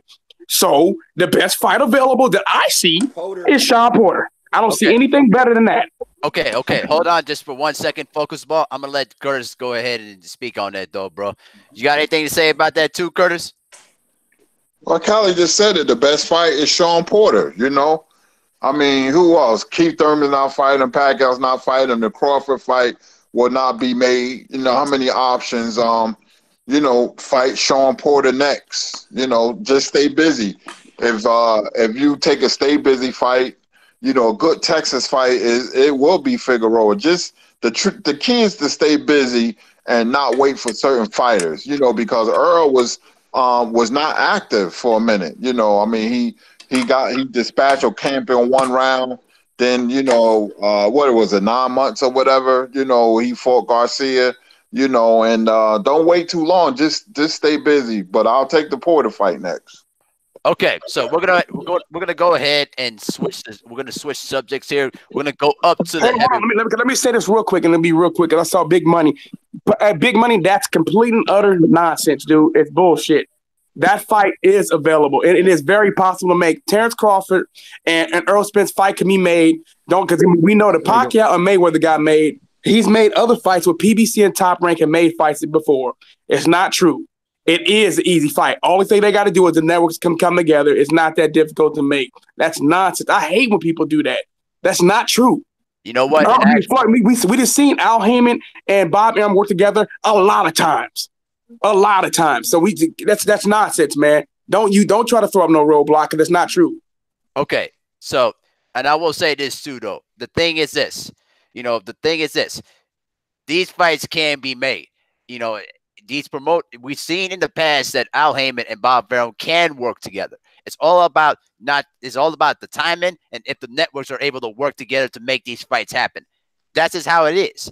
You know, I truly believe that Earl Spence and Terrence Crawford can be made by next year. It's not going to happen this year. But again, it's going to come down to if the money's right and if the networks are willing to sit down together and make this fight happen. Because that's the one fight that everybody's going to see. Now, remember, Lewis and Tyson was a Showtime and HBO pay-per-view. You know what I mean? I mean, it is possible. And also, Mayweather and Pacquiao was also Showtime and HBO-led pay-per-view. So it is possible for these fights to be made. But again, it's not just on the promoters alone. It's on the timing and if the fighter is willing to step forward and make that fight possible. That's just how it is. So now we're gonna switch it up to the heavyweight division too as well. You know what I mean? Exactly. Now we're gonna switch up to the heavyweight division. We're gonna talk about the Tyson Fury signing up to facing against an unknown prospect. We were gonna try to jump on that subject there, bro. So go ahead, Curtis. Go ahead and unleash, man. What are you thinking about Tyson Fury facing against an unknown prospect over the baddest man on the planet, Deontay Wilder? I'm not surprised, man. I knew it would be some kind, you know, Bed Bath and Beyond worker, man. And, you know, when he signed to ESPN, I knew he was going to fight a nobody. He's trying to maximize his dollar for least resistance, and that's the route, you know, he went. These are the fighters of today in a nutshell. And I was starting to give him credit because he fought Wilder. Now he had a personal agenda. That's why he took the Wilder fight. He knew that he would get that bag after Wilder, whether he won or lost.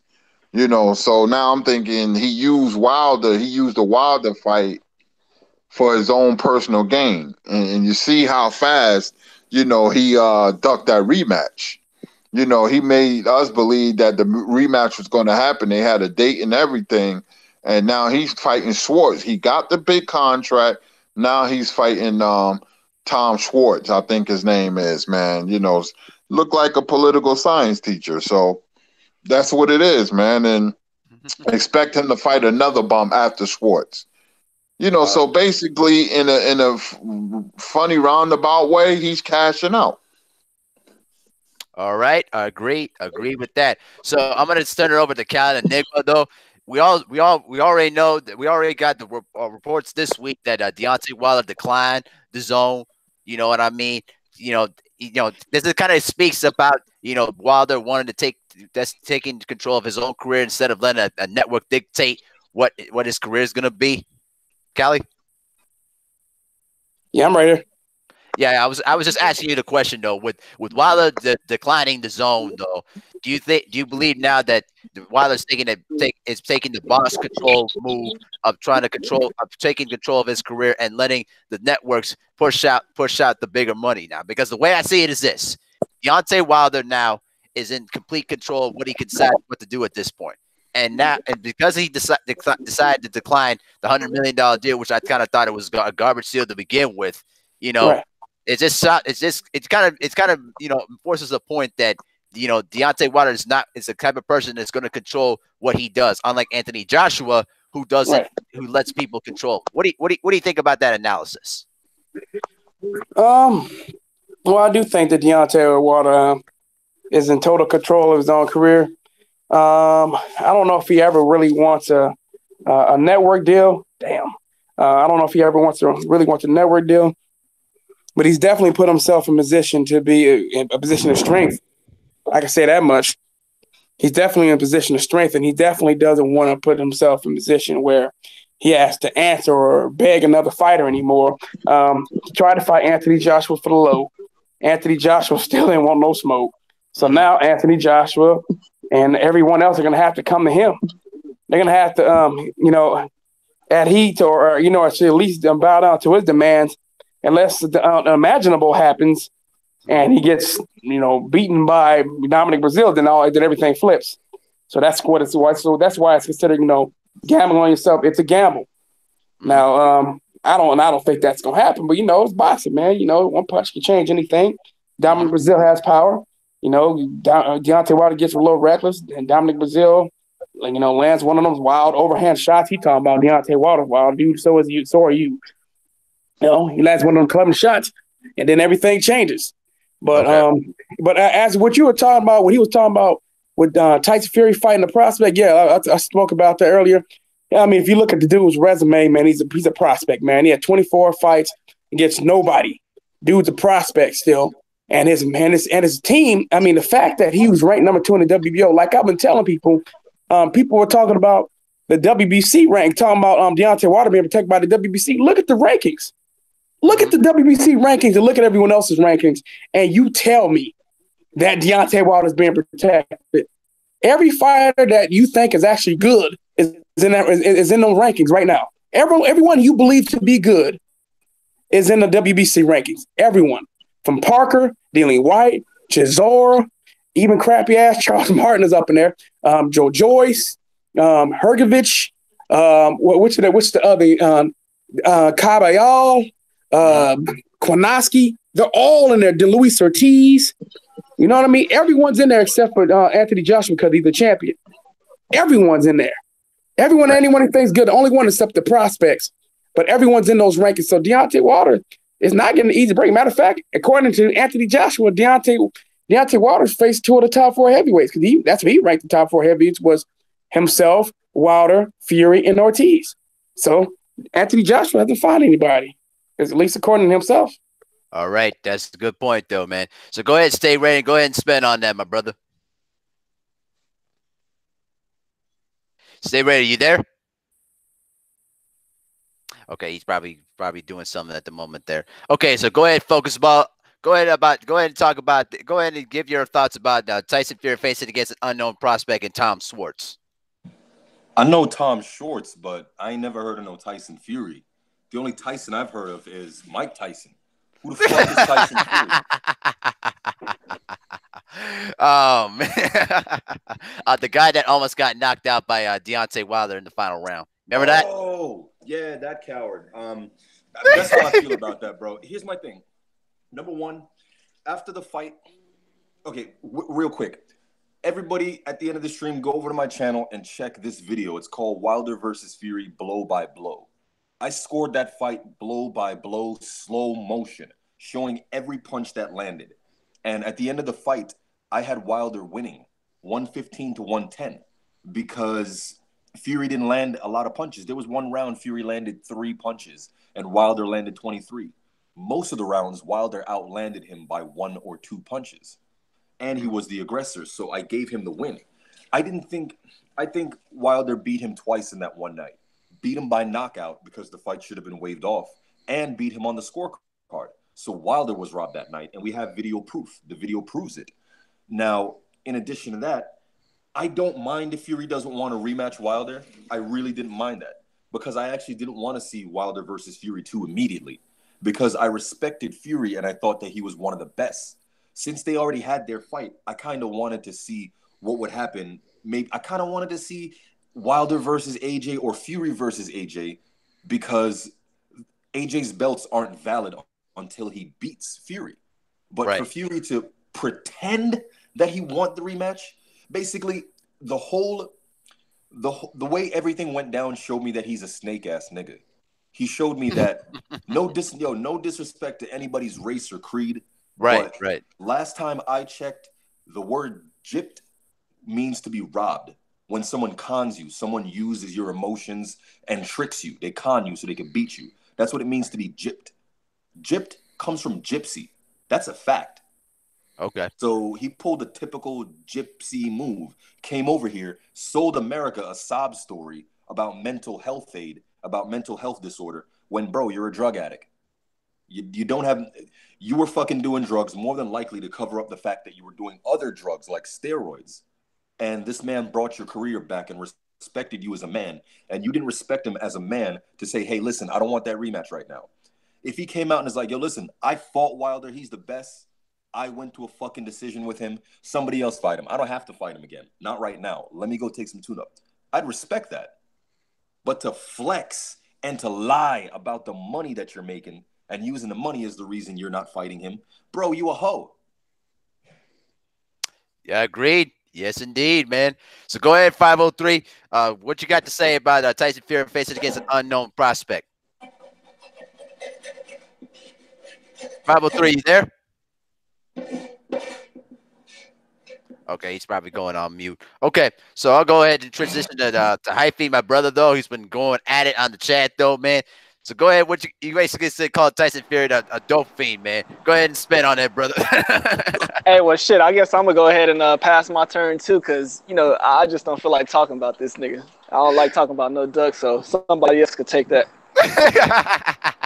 Exactly. Yeah, for sure, man. Okay. So, I'll just start on a new subject here. So we're going to continue to make fun of Dominic Breazeale like we did last night on Stormy B Man's channel. So go ahead, Stormy B Man, let it rip on Dominic Breazeale, brother. Oh man, you know what? I think I'm about tapped out on that cat there, man. I don't want to. It's not that I don't want to participate, but my dislike for that man and how he's misrepresenting in the sport. There's no room for clowns, man. Mm-hmm. There's no room for clowns, and that's about all I'm gonna say. I know we spoke on him last night, and I'd rather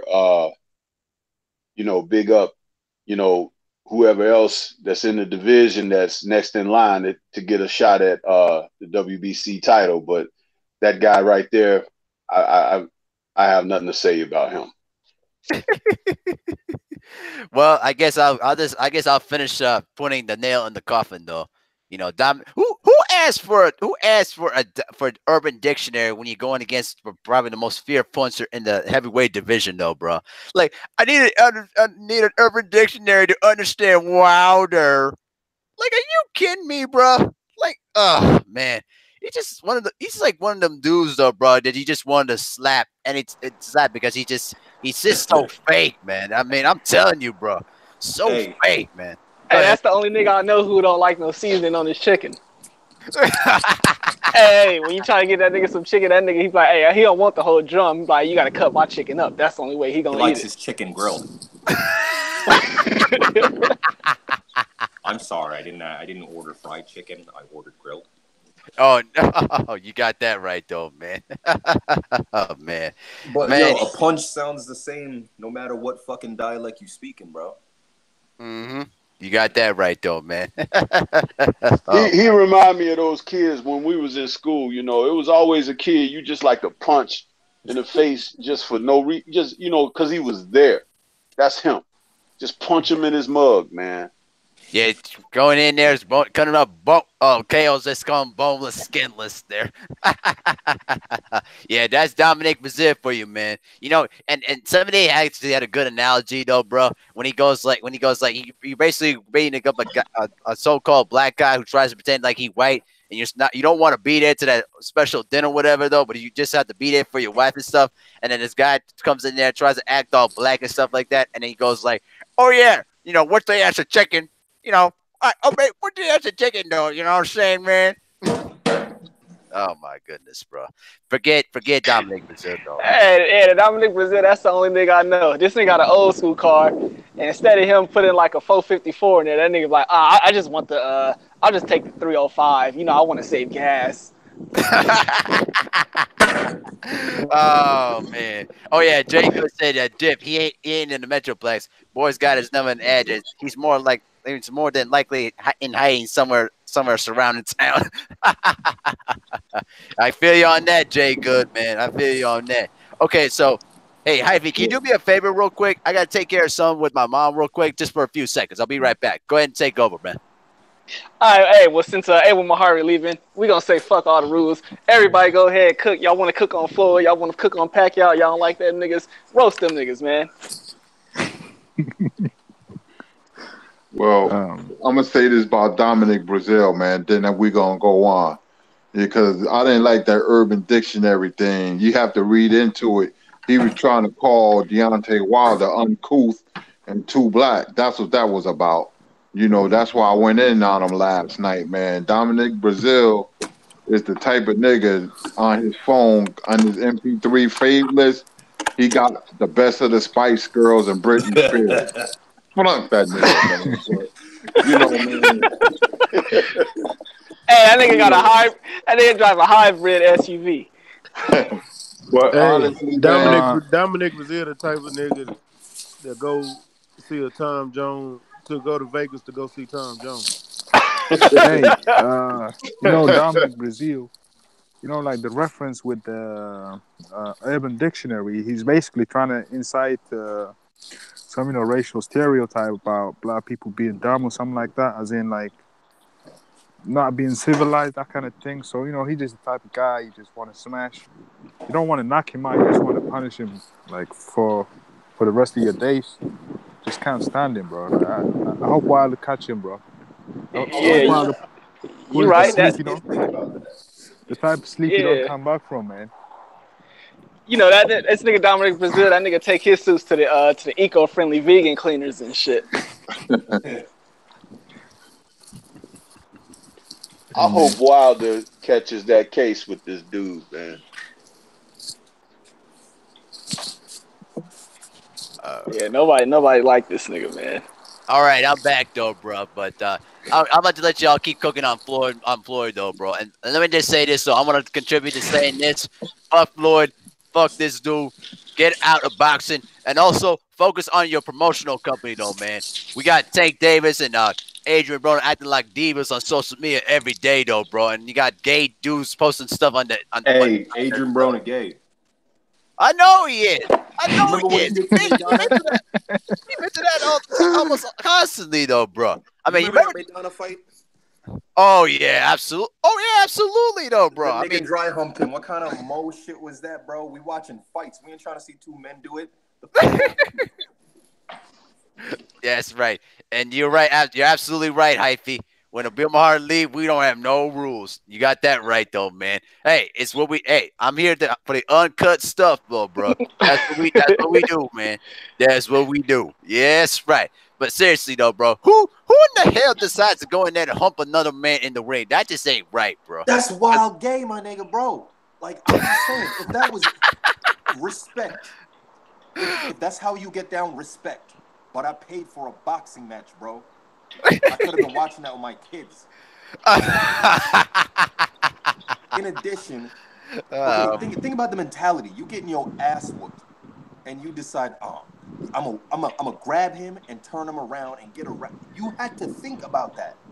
Like he processed that, and when he got behind him, he was like, "Yeah, I'm gonna do this. Yeah, what, nigga."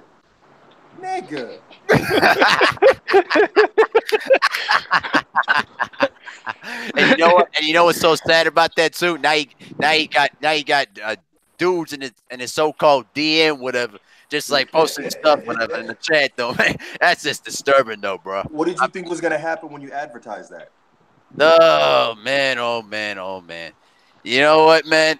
You can't allow that to happen though, bro. AB should be ashamed of himself for life though, man. Hey, what it probably was, he was probably trying to get the upper hand on that nigga who was, he was talking to before that dude tried to go and expose him.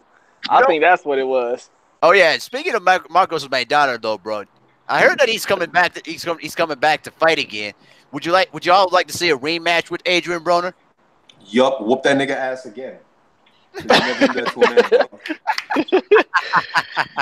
I love it, man. I love for him in the middle of that fight because I'm like, bro, how do you expect me to continue to root for you? Like, no, I agree.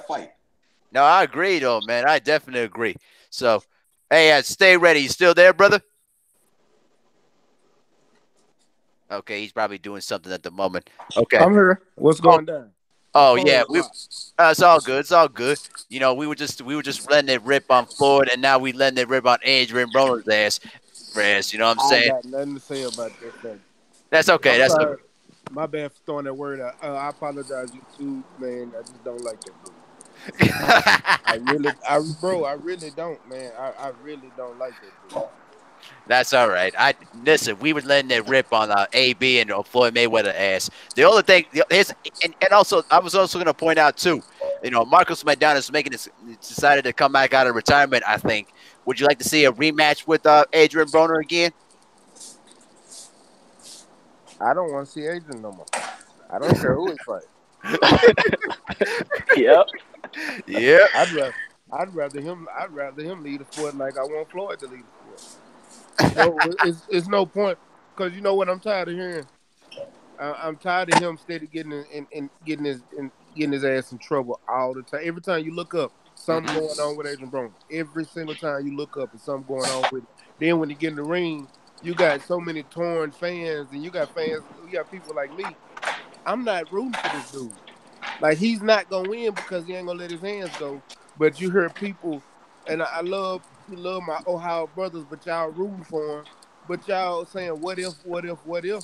But he done showed you over and over what it is. He's not going to let his hands go. And I hate to see y'all get y'all heart broken every single time. Like, yeah, we keep saying what if, but what is going to change? Only thing is like every fight, what if? Eventually, you're going to have to stop saying what if and realize that he is who he is. And as much as we keep talking about him, let's keep making him relevant. I'm not talking about this. All right.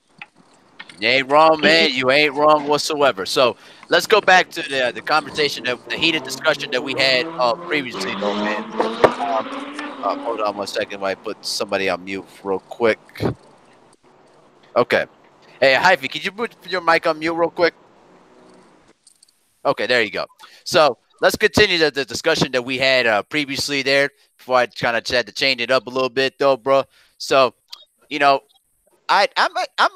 here's what I'm really conflicted about this, though, man. You know, I just feel like the sanctioning bodies at this point, though, man, that all I can say is that they're only after for money. They're not out there to try to make fights. I truly believe if you get rid of all the sanctioning bodies and stick to one central sanctioning body where the best fight that must fight the best with each other, this would kill all the problems that we have here going on in boxing. That would eliminate all the ducking. Because what I'm seeing right now is that, you know, not just the fighters that is making the so-called business moves. Now you got sanctioning bodies who just like to favor certain fighters, though, bro. So I want to ask for a historical context from Curtis, though, bro. So Curtis, let me ask you this question, though, man. I mean, with all the stuff that the sanctioning bodies are doing right now, do you believe that if you get rid of all the sanctioning bodies instead of making it to just one central sanctioning body, that will eliminate all the ducking that's been going on in boxing this decade? Oh yeah, that's a good question. Yeah, because the more sanctioning bodies you have in boxing, the more confusing it will be.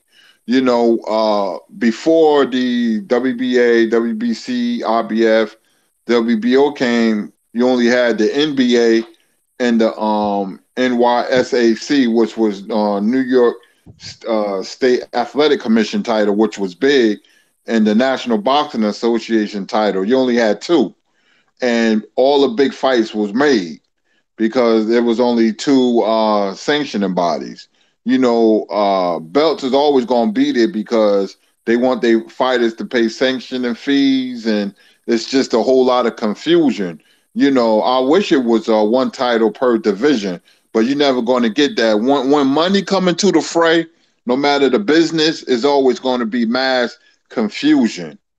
I remember the guy from IBF, I know him personally, Robert Lee, he was investigated because of corruption. There's always been corruption in boxing, mafia or sanctioning bodies, promoters that pay the president, the sanctioning bodies to rank and get their fighters ranked, and he went to jail. Not only he stepped down as president of IBF because, it's right by my house. It's in Springfield, New Jersey. It was in East Orange at the time. He went to jail because that's how serious it was. So, boxing is layers and layers. It's very complicated, with the sanctioning bodies, because when you have multiple sanctioning bodies, you have different layers of corruption. You have confusion. It keeps you guessing, So, boxing always been very complex because it's a very underhanded sport because it doesn't have a federal commission. It only has a state commission. And, that's big. I remember McCain, before he died, rest in peace, Senator McCain, he wanted to start a federal commission, but he was silent. He went silent for some reason, because everybody money would have stopped. Nobody wants to be policed.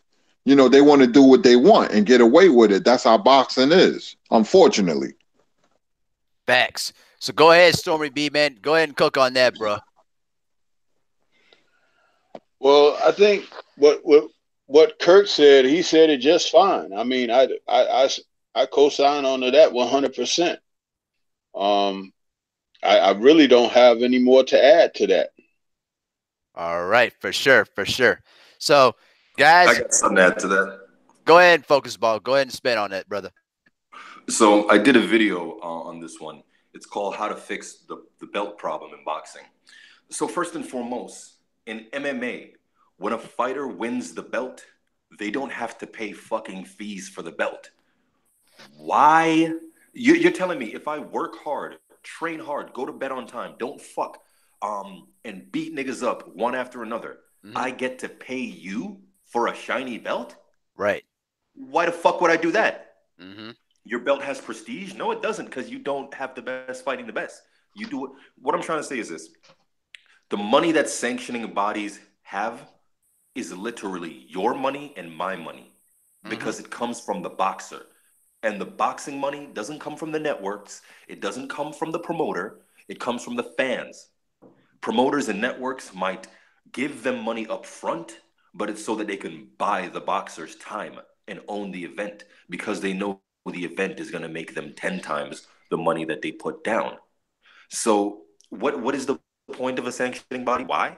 I think if all of us in the chat came together and pooled our money together and made a belt, and then we made it like a fucking community, like the LDBC belt or some shit, and niggas really fought for it and people tuned in, we could easily shut out those sanctioning bodies. It's because we give them power. We believe in them. That belt don't mean shit to me. Agreed. You know, and that you've actually made a good point, Focus Ball. That why, if we won the WBC belt, why in the world why we want to pay sanctioning fees for a belt that you basically worked all your life for, and then basically the sanctioning body tells you, oh, you have to pay $300,000 to keep that belt. Why would I want to do that? Here's a better idea. How about I don't pay you $3,000 and I take, $300,000. I keep that $300,000 and I go to a fucking jeweler and I have them custom make me a belt to commemorate the time I fucked this dude up. Exactly, though, bro. Same shit. Yeah, exactly, though, bro.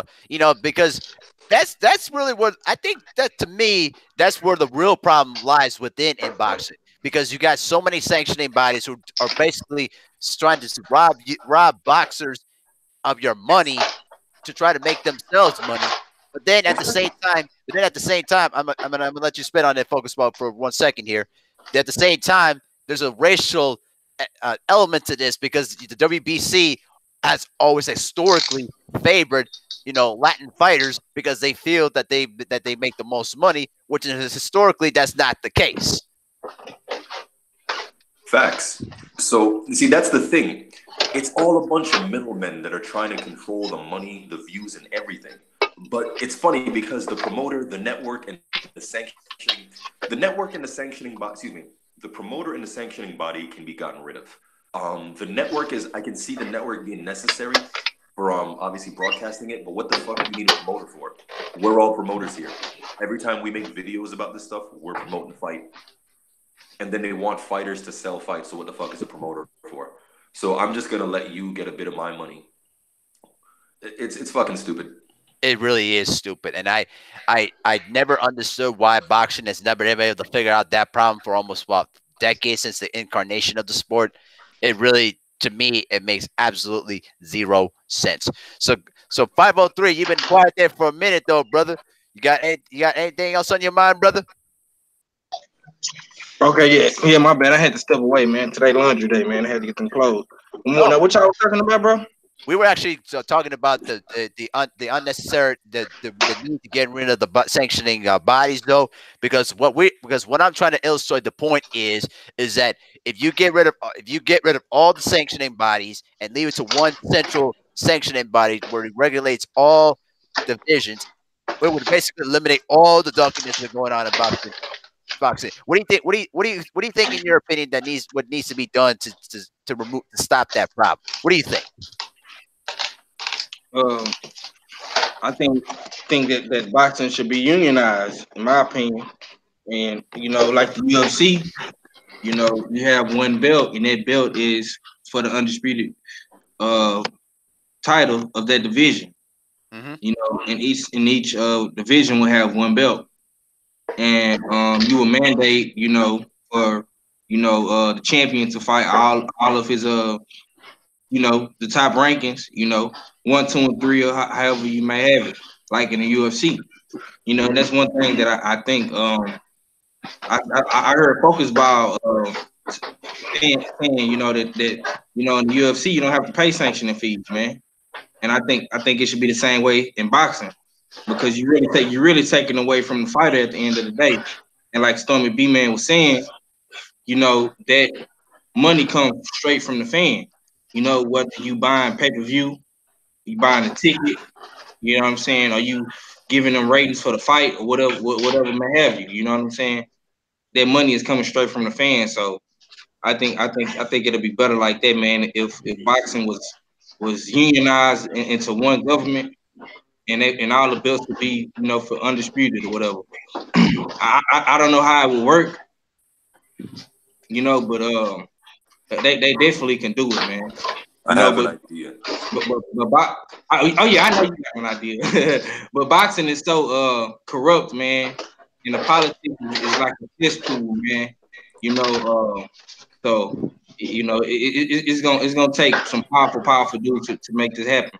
But you gotta be willing to work with other networks and promoters and stuff like that. Agreed. So go ahead, Johnny. Do you got anything to say about the sanctioning body issue? Um, gee. I mean, if you don't want to see a specific, basically, if you want to stop this ducking, just stop supporting these fights. Stop talking about them.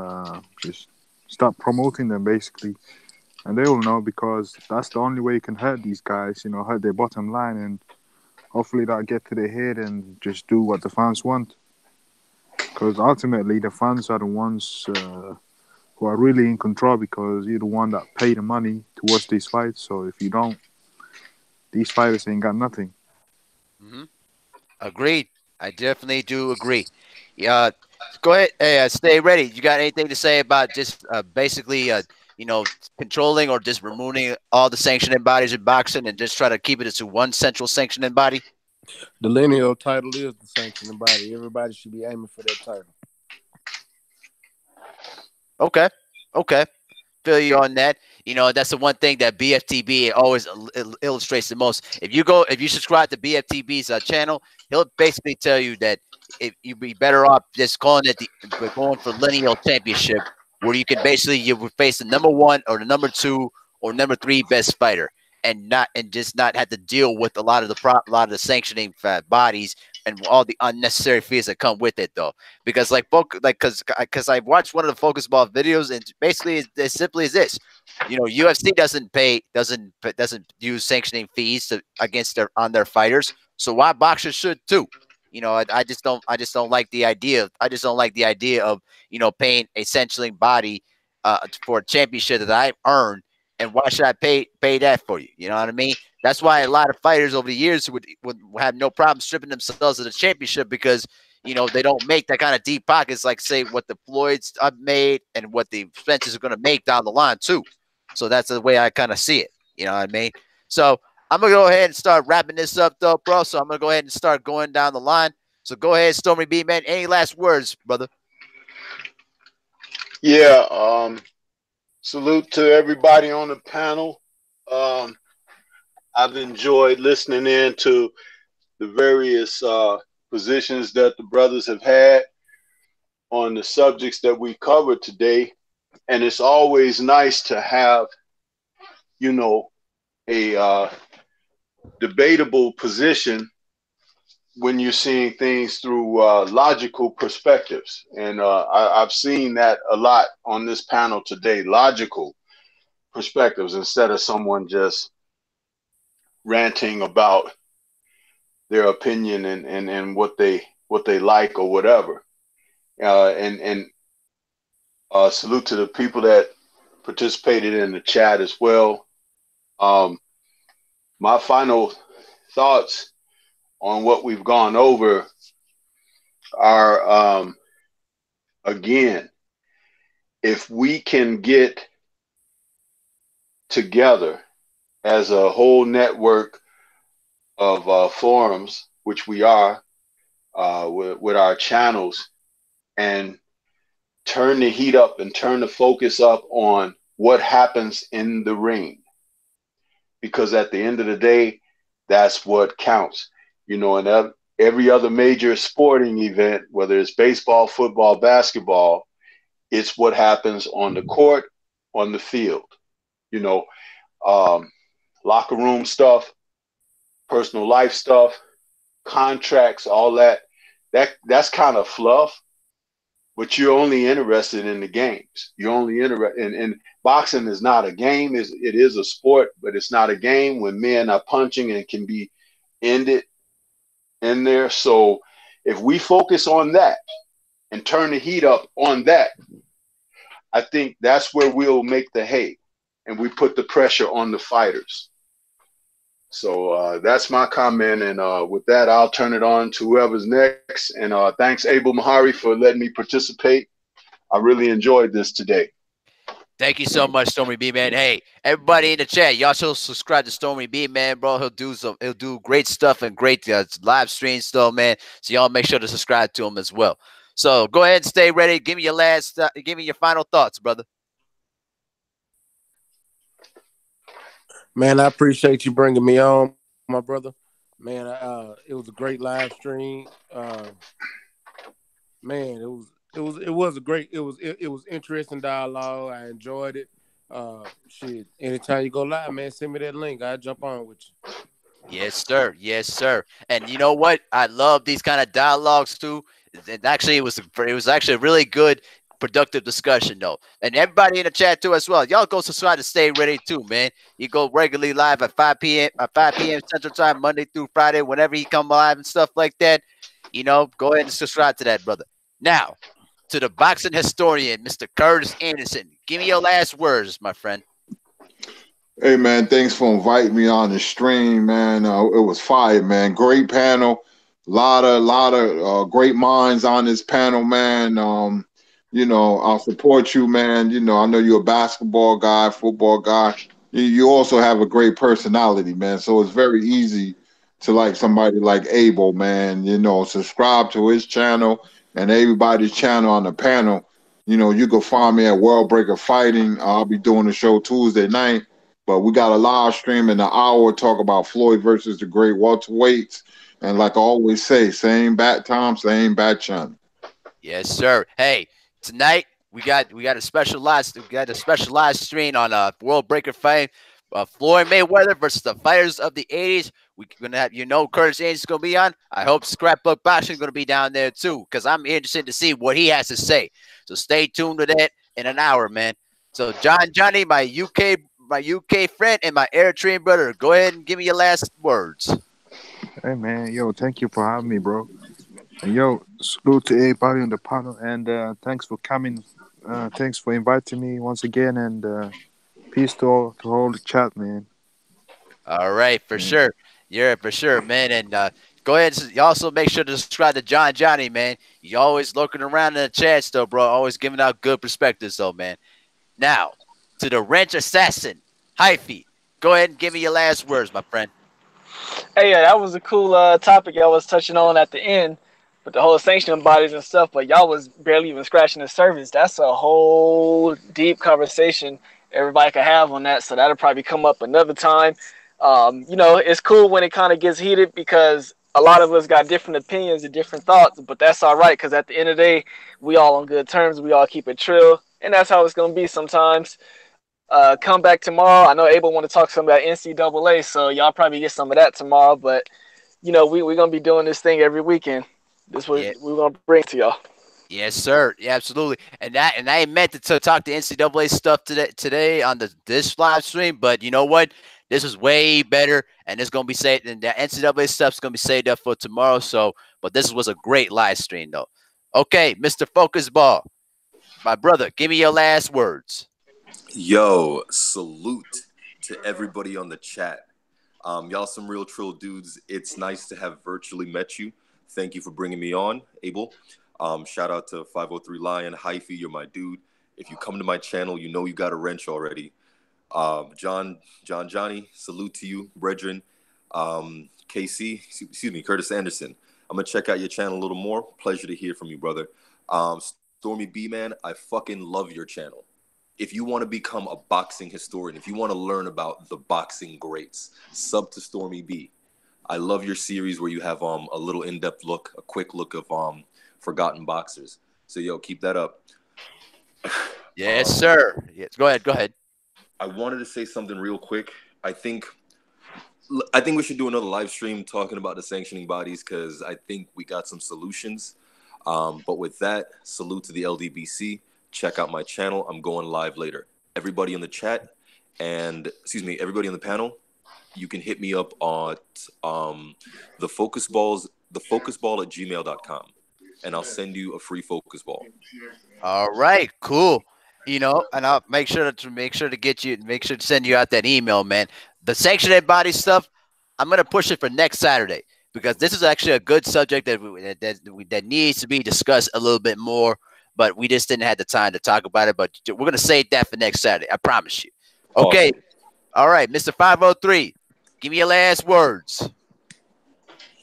Hey, salute to my boy, Big A, man. You know what I'm talking about?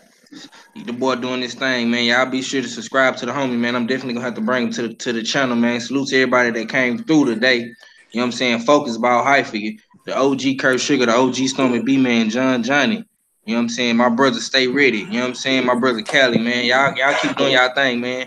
And Abel, you keep doing your thing, bro. I'm glad you started your channel, man. You a cool, laid back brother, man. You know, I know you like the basketball and whatnot, man. But you know, we definitely gonna have to get you on the channel, man. And don't make this my last time coming on the show, man. I like this diverse panel you got right here, man. This was some good boxing talk, man. You know what I'm saying? Keep doing what you're doing. You know what I'm saying? You headed to the top, my brother.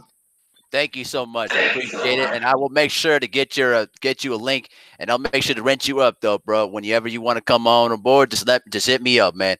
Guys, this was a great discussion. Got a lot of different diverse points and a lot of different discussion there, bro. Y'all make sure to smash the like button on the way out. Make sure to subscribe. Yes, sir. Abel, I'm sorry. Can I ask Focus Ball what's his Gmail one more time so I can I'm want to add him in? Yeah, that's thefocusball@gmail.com. All right. Thanks, brother. So when you're ready to order, let me know. That'll be on the house. Just cover the shipping. That's for everybody on the panel. All right. You all heard it first, though, man. Y'all make sure to email the focusball@gmail.com and make sure that the only thing you need to cover is shipping, but you're also going to get a free focus ball. So y'all go ahead and take advantage of that opportunity. So I'm going to have myself a website called MehariNation Sports Radio that's going to come out next week. I'm ironing out the final details of that. Y'all going to get to read down some of my writing, some of all my opinions on the other stuff in sports and other topics relating at hand here, man. You know what I'm saying? And then also when the Final Four comes down to Minneapolis, I'll make sure you guys get to check out some of all the Final Four fests, all the other interviews, and also live practices, and then some of the live commentary of some of the national semifinals and the championship game that's going to take place in early April. This has been MehariNation Sports Radio coming to you live and direct. Shout out to the entire LDBC, the Lions Den boxing and basketball community. And we're all done from here. Have a good night, everybody. Peace. Peace. Hey.